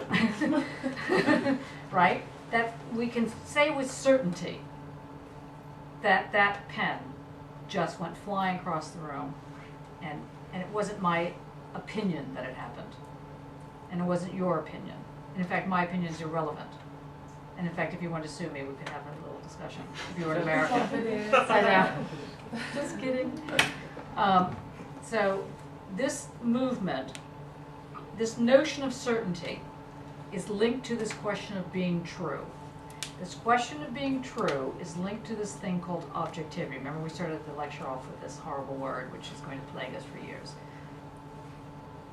The notion of certainty somehow has to imply or encompass or involve change.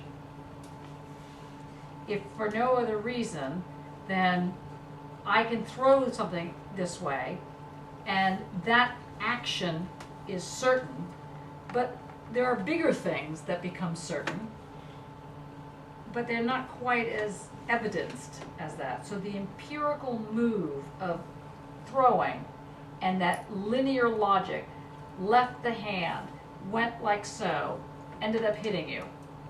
That's a continuous logic that you could see, even if you couldn't see the pen.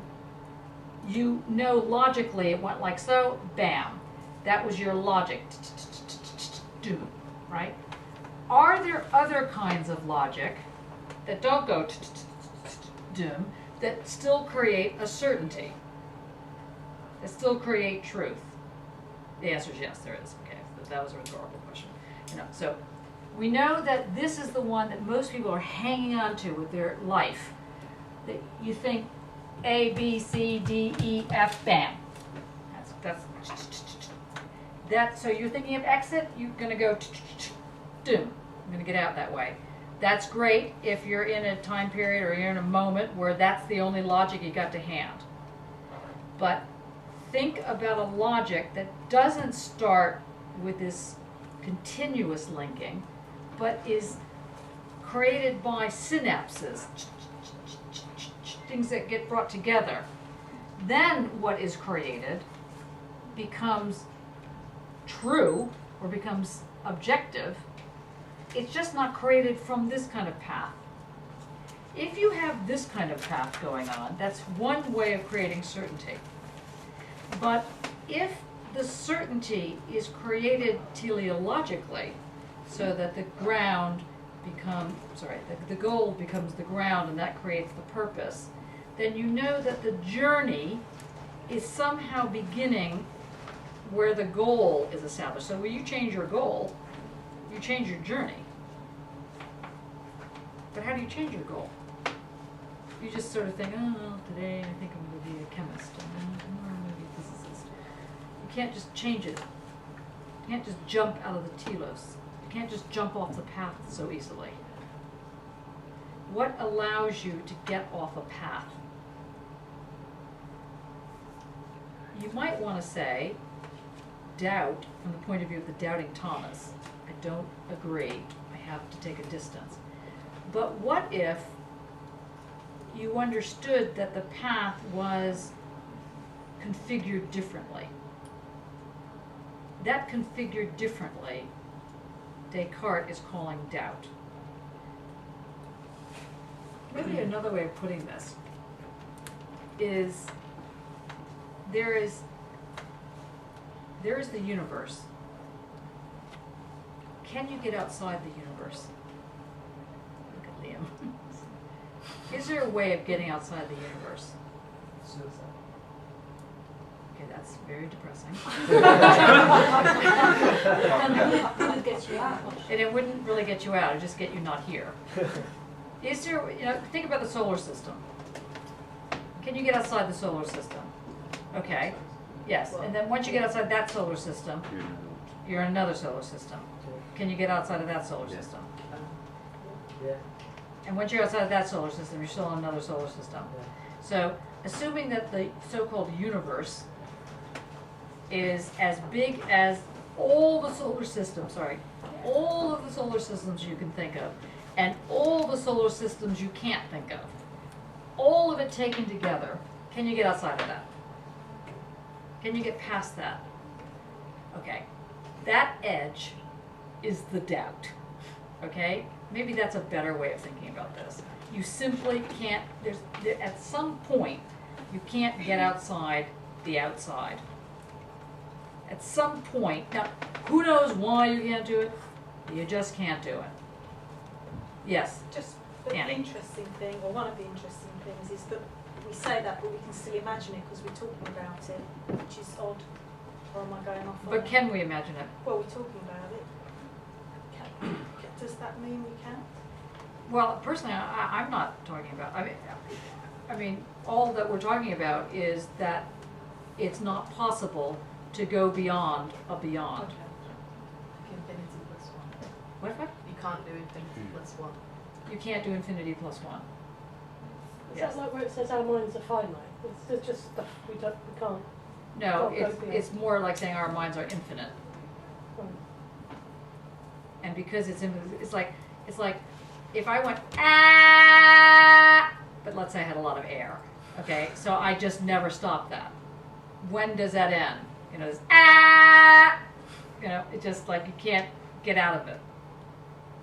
You might want to duck from it, you want to go like so, but you can't get out because you're in it. So this thing called doubt, what's interesting about it is that it marks the limit of the ah. It marks that limit. So you were right in your original thought when you were talking about, well, first I was born, but no, actually my parents, and actually their parents, and actually their, suddenly there's no getting away from this with that logic. That logic is just going to keep leading you back and back and back until you finally get to God. That is a very specific kind of logic that Descartes is breaking, that Kant is breaking. This is this, and they're breaking it with this limit called doubt. Or they're calling that limit, that weird limit. Because it's not a limit that is a certainty limit. In other words, it's not like a finite limit. It's an infinite limit. So is it like is there thickness to it then? John, stop it. Yes. So it's like going out into the solar system, but actually it's not the edge. Yeah, It's because the doubt, how and then wide it's is that doubt? Maybe the doubt has no width, maybe it has no substance, maybe it has no nothing. But then maybe it does. Maybe it does have some sort of width. Maybe you're only in the limit. Maybe you're not, maybe there is no thing other than doubt. Maybe we are doubt. Yay! Okay. You're not sure why you said that. That's right, it's just unbelievable. That's right. Well done. Yeah, I can be thinking about these questions. Maybe we are the doubt, So let's back up again. So the condition called being human. Yeah. Hannah Arendt starts with the question. She starts with appealing to the Cartesian move around cogito ergo sum. I think, therefore I am. I am the sum of my thinking. That's another sort of horrific translation. And Descartes, that position created an entire wrong view of Descartes, who must be rolling around going, nah, I didn't say that. You know, I mean, it must be very difficult, because he didn't say the mind is divided from the body. Sadly, people who have read or not read Descartes thought he was saying that, and that became called Western rationality. But that isn't Cartesian. It might be Western rationality, but it's not Cartesian. Cartesian is precisely that the mind and the body cannot be separated, because the limit that makes meaning happen is doubt. Is that getting clearer, or are you going to go? No, the back row over here is just like, whoa, this is just not happening for me. Chairs. Well, it's those chairs. Chairs, yeah. See, you know, I think that you have to get here sooner, get the more comfortable. Oh, you're on comfy chairs, no? No, I'm joking. Oh, no, I know you do. Anybody want to try and re-summarize this? How is the doubt? Anita, you can summarize this. I bet you could. Want to try it? Okay, I'm going to try it a different way. Okay, I'm going to try it a different way. Now we know on the table, here's what we got on the table tonight. We've got exit. We've got sapere aude, dare to know. Dare to know that you can know. Dare to know that you can think. Dare to say to yourself, suppose it could be otherwise, what would that otherwise look like? Because God knows the right wing is doing it. So you might as well go. You can't be worse. Well, never attempt worse, actually. It might be worse. But anyway, the point is that, you know, we got that on the table. Sapere aude. Dare to know. Dare to know that each one of you have a brain in your head. And that brain has a sentient, sensuous side, which is intellectual, which is reason. It's not reason. It is reason. That is what reason is. That's step A. B. In order to break the telos that has been inculcated into you, embedded in you, you have to know the exits. You have to know where the exit signs are. I feel like, you know, like the airline pilot, you know, the stewardess or whatever, you know, like you have to know where to exit. You have to know how to exit. You do not have to know why you have to exit. Because the why will only keep leading backward to oblivion. That's the second thing on the table. The third thing on the table is that Descartes raises this point, I doubt, therefore I think, therefore I am. And we're stuck on that at the moment. So let's just think about this. If you had a blob of Marmite, if you had a blob of something, or you had water, I see Liam drinking the water. If you had water and you did not have a container for the water, what would happen to that water? It would spread. It would just... There is an argument that has yet to be defeated that says that in order to think, you have to have a limit. Because if you don't have a limit, then you can't differentiate. And if you can't differentiate, then things don't make sense. They don't make sense because they just go in all directions.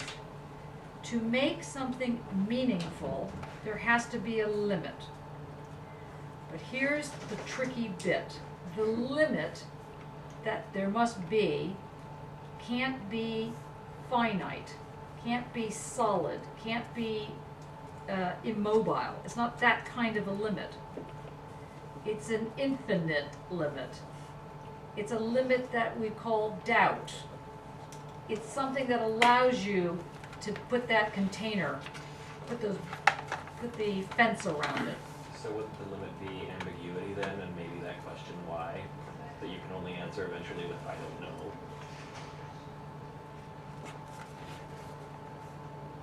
Possibly. The reason I say that is because why, if something's ambiguous, That's not the same thing as saying that it's uncertain. So the But maybe. if something's ambiguous, its limits are variable. So they can be amorphous, like kind of blob of water or marmite. So maybe Just- it's ambiguity. Well, whether or not it is ambiguity, let's just say for given the hard case, let's just say it's ambiguity. You know, I don't know if it leads to why or not. But what I'm trying to get you to think about is think of a limit that is not hard limit, but operates as though it were a hard limit. So that you can set it. But that same limit, because it's not a hard limit, has air pockets you could possibly go through if you had to. Has ways to break through. So it's a very odd kind of limit. It's a mobile energy type of limit. It's like an electrical field. Can this doubt, in that case, help you to break the TILA? Yes! Yes, but how? Let's be very clear here. Or let me see if the doubt is not that you're saying, you know, I doubt that, you know, my family understands me, and that's why I'm leaving. Normally, you would say to yourself, I know perfectly well they don't understand what's going on. They're all idiots, and I have to, you know, or the immigration, or whatever it is, whatever the thing is that's blocking. It's not the doubt, it's the certainty that something's wrong that often creates the move, okay, to find out, to check things out. So it's not that kind of doubt that makes you go on a path. This doubt that is being raised here breaks the TLS. You're completely right about that. But how does it do that? Because it's not the doubt that says they agree or don't agree with me. They think I'm real or they don't think I'm real. What is this Do you other... go through it? Like, not like in it? Yes, you do? Because the telos is only apparently solid. Would it help if you, instead of the word doubt, what happens if we use the word will? Will is a kind of, it's not ironclad, right? A will is kind of a creepy thing. It's kind of amorphous in a way. You might think, how do you envision, what does the will look like to you? If you were to draw the will, what would it look like? Nobody has a picture of the will in their head. Flame. It looked like a flame. Okay, so but it would have this kind of move to it. Anybody have the will as a line? As a what? Like a circle kind of thing. You have the will as a circle. Like a nucleus, like, that's just what I think I don't know. That's great. How do you see the will? I see it As a circle as well. Yes. The will as a circle. Yes. Wow. Anybody else see the will as a circle? You see it as a fist. Sorry. The will's That's just, what I see. you see it as a fist as well. So Okay.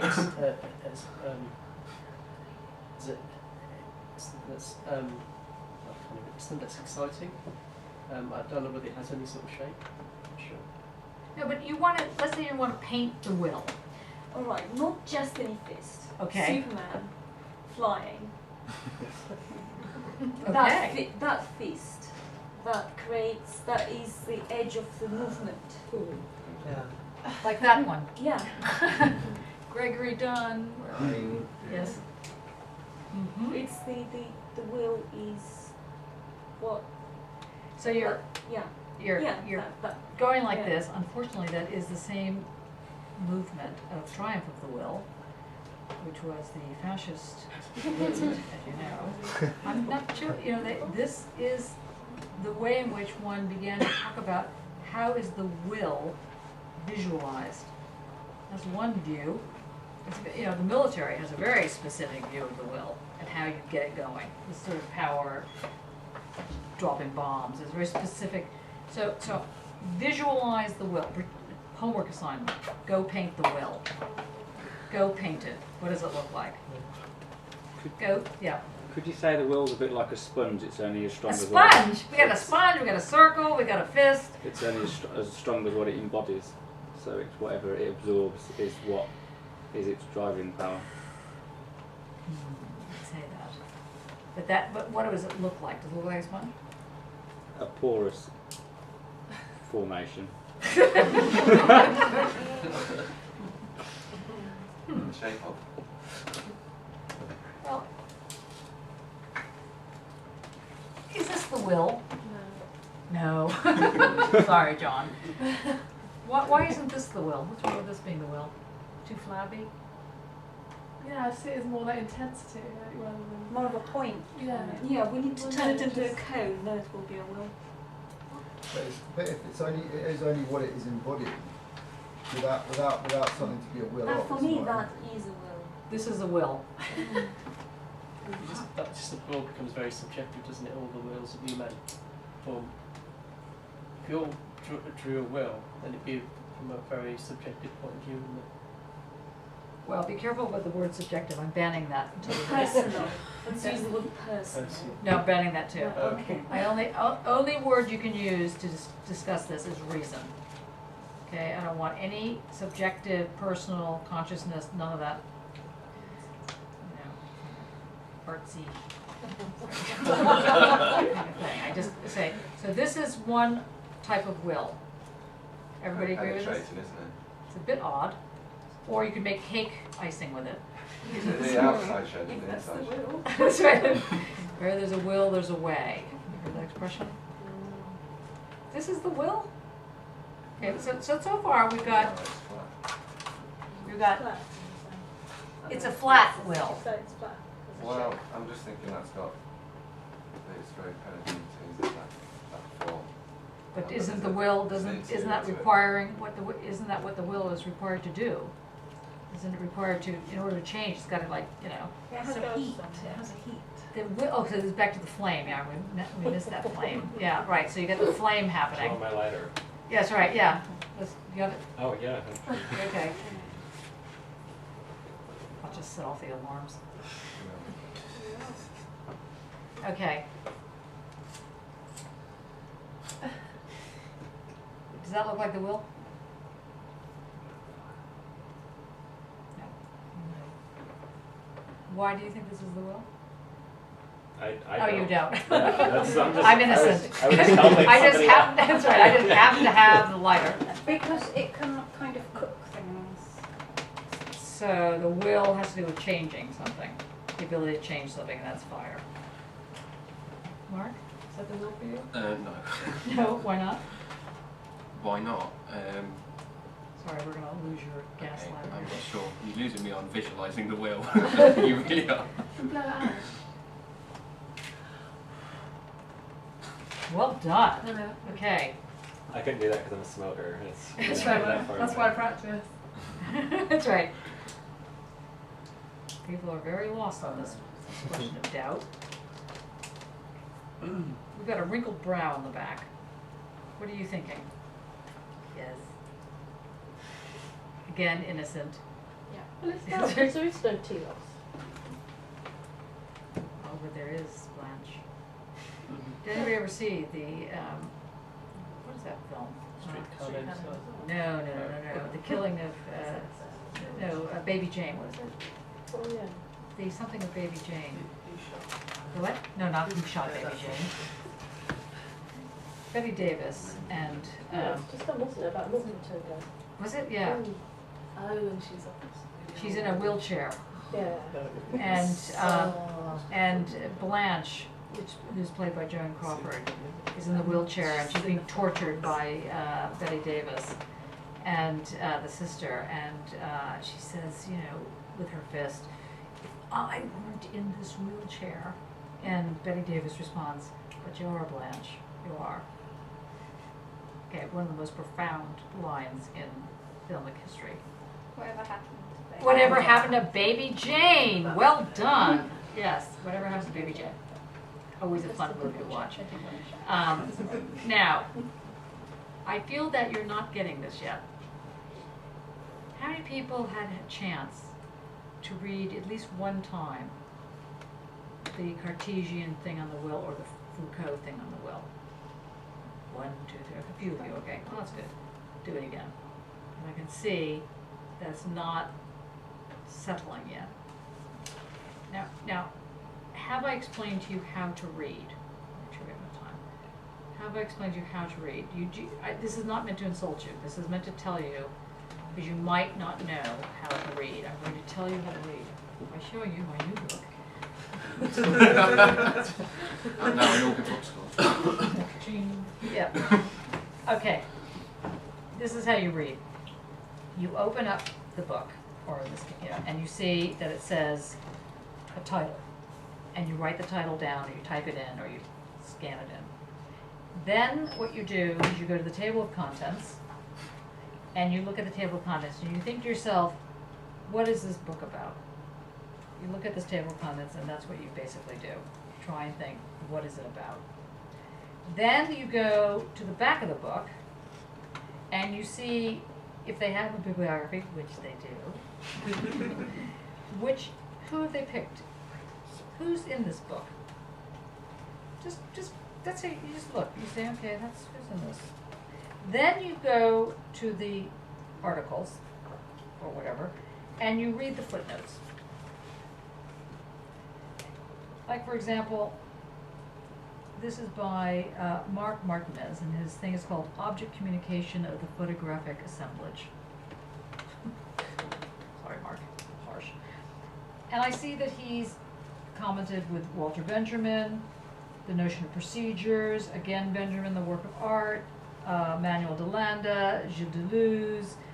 I see a lot of this Deleuze business. I see Manuel de Landa, Bogas, a lot of Ibids to Bogas. So I know that he looked at three sources. He looked at Benjamin, he looked at de Landa, and he probably looked at Deleuze. And there's a couple other ones, but those are the three that he's really. Now I think to myself, what do de Landa, Benjamin, and Deleuze have in common? Just make it up.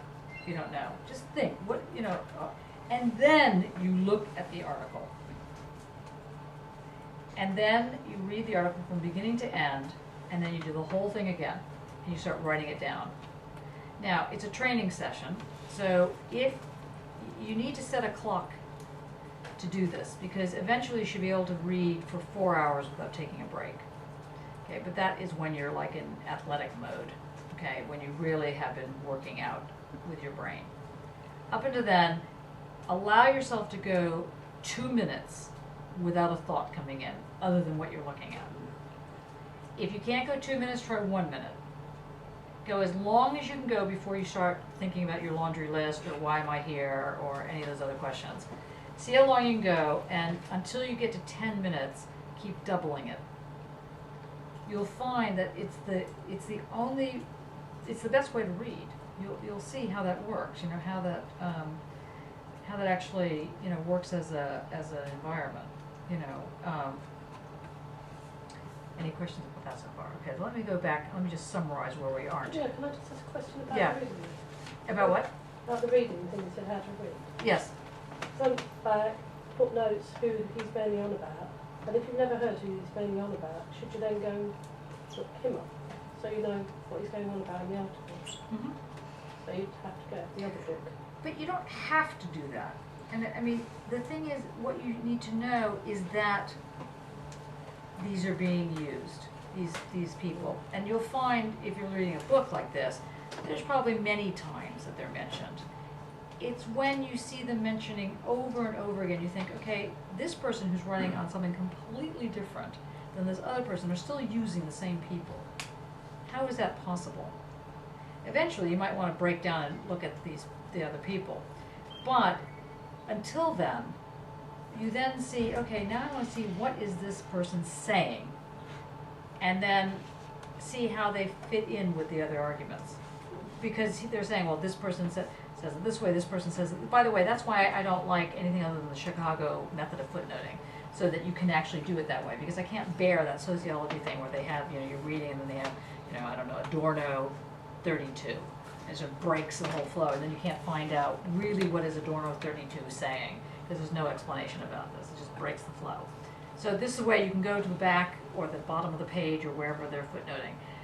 in the end, you will end up reading this stuff because the whole thing, the difference between a master's and a PhD, one of the many differences, is that a master's is like being at a big banquet.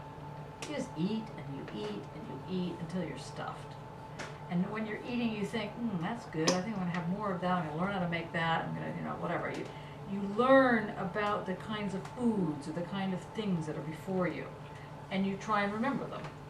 The PhD is that you have been at this banquet, and you start cutting and cutting and cutting, so you have a little tiny crumb. And from that, you start looking at it and going, okay, I think I can develop that.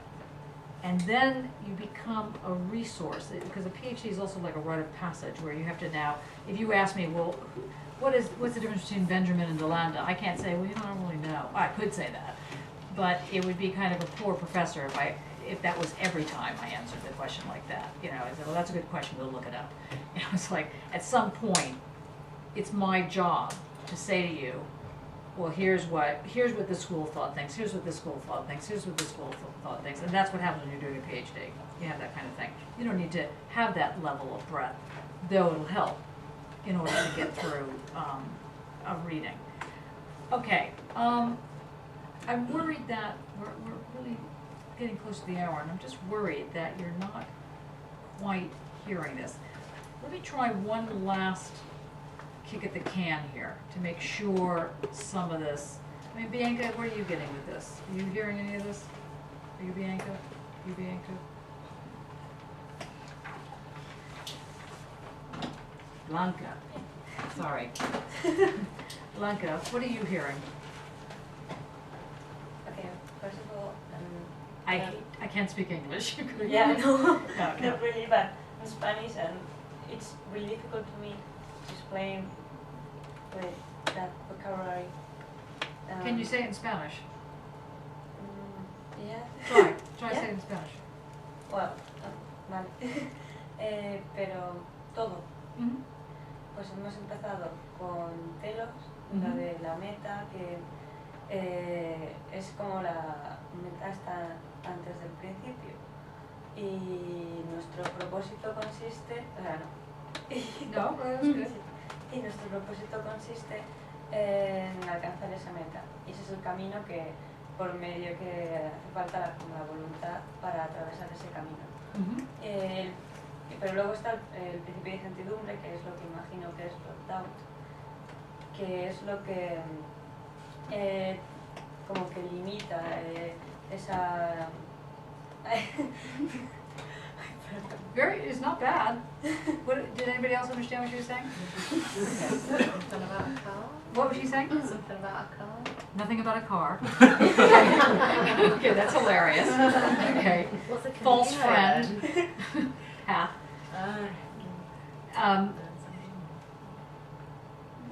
What do you think Blanca was saying? She was speaking about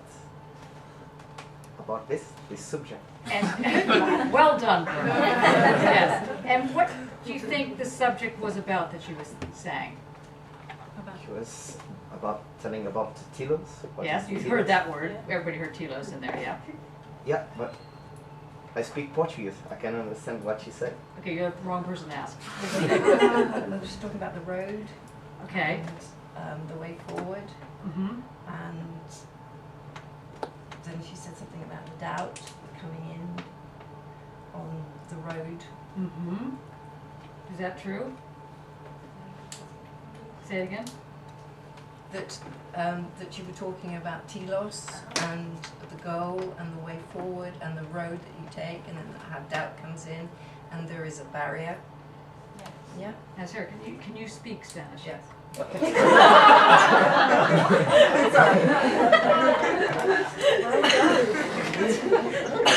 Okay, let's try. Who can't speak Spanish? Okay, good.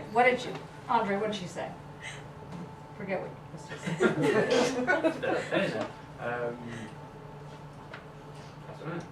Say it again. Say. Okay. Say what you understand doubt to be in Spanish. Pues es como el límite, es un límite que como que acota un poco el exceso de conocimiento, por decirlo de alguna manera. What do you think she said? All I got was limit. Okay, Dane? So when in the process of doubting, you doubt, eventually you come to a limit, but the limit is not a limit at all. It's an edge, but it's not an edge. It still keeps unpeeling itself to bring it back to doubting. It continues to unfold in that way. And That's not really what she said. But that is what you thought she could say. something like that. Okay, what do you think Blanca said? You're right. You're right, kid. So hold on, so what Dane just said is correct. Do you want to give it a go? What do you think Blanca said? I think she said doubt with a limit, and Doubt is the limit. is a limit. Yes, and without we need limit to move the reason. The reason we can't just outside to think the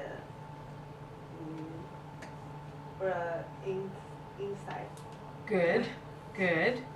Okay, your turn. Yeah. Well, I don't know if this is what Blanca said. We're going to see, is this what Blanca said? Go on. Well, we're limited is that frontier, the enterprise. Now And don't the bring in doubt is Star the Trek. enterprise. Oh my yes. God. all right. Transgressions of my youth. And we're constantly checking those limits without doubt, because we're trying to understand something, the world, ourselves, everything. And as soon as we're testing, when these limits are expanding or contracting depending on our understanding of them. That's what you think Blanca said? Absolutely. Okay. No, the reason we're playing this little game is because that's not too far from what Blanca said. It's not exactly what she said, but it's not too far. Now, what allows you to make those claims that a language you more or less can sort of kind of understand but not really, allows you to make some sort of claims about it? What allowed you to? You kind of take a risk and you go on a punt sort of thing. Good.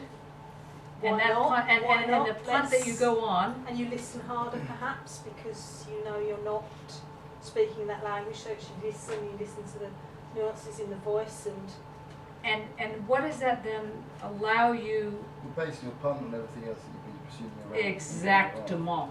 Because we're in it I am Hercule Poirot. Say that, The did you little say grey that? spell. What did he say? What did he say? Oh, sorry. Well, you're basing your punt on everything that you in Yeah. your own mind you're interpreting as what it actually is. So it's in a way sort of focusing your thinking, I suppose, and simplifying it. So the thing, what George is saying is, well, George, say it louder again because I don't think everybody heard you. So we've all got an idea in our mind of what it is, but we're not getting very close to actually explaining what it is, very much including me. But in listening to it in a different language, and in only hearing some word, it kind of almost like simplifies what you're trying, what your own understanding of it, and gives you a more,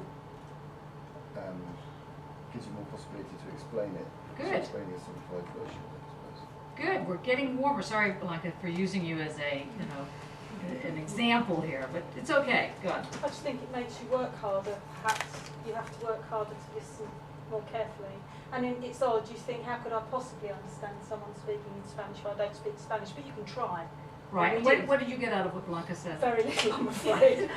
Just this, I've forgotten now altogether. But it was the word, someone used the word of... limit? Yes. And I thought, okay, just bringing that in, but truthfully, I couldn't say. So I'm going to put... I couldn't go down that road these other people. I'm going to put this slightly differently. You're in the data now, I think. And how is that? How did you figure that out? taken an exit actually, because you think, well, there's no way I'm going to understand this, and yet you find a way. You don't. Find a way. That's the exit. The finding the way to get it.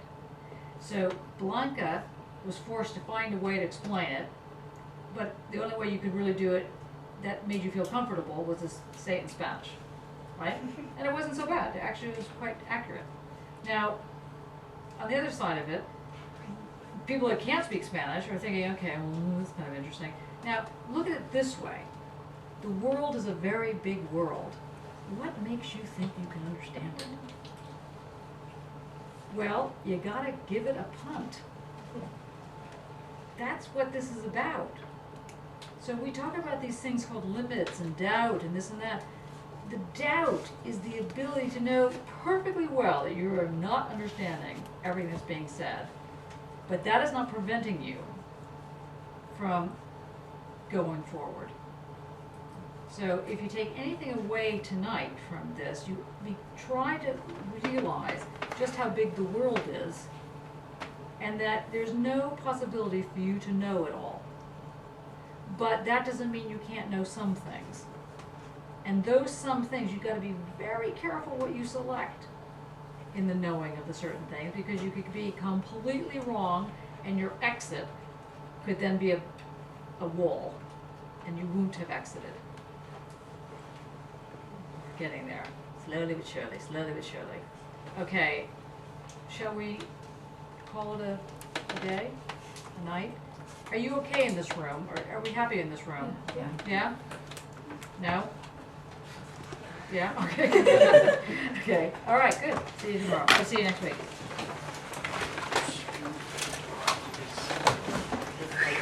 That making sense to you?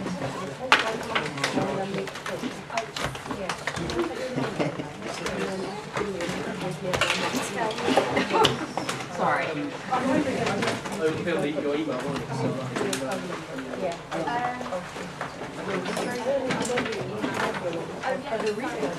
Oh, thank you. Oh, it's on a middle. It's on a middle. It's on the Dropbox. You've been invited to the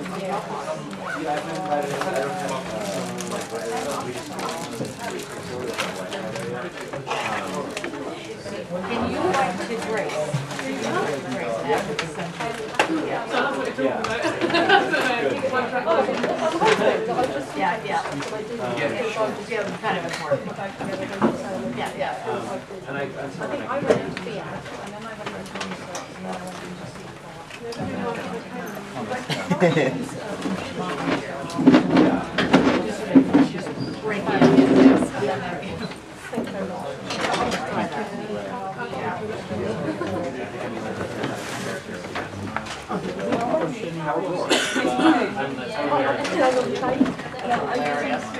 So, Anne Rand, I think all the time. What time do you think? Mine is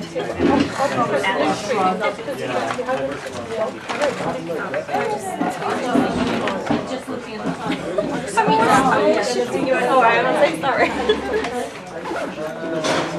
Grace, shall we leave that with you?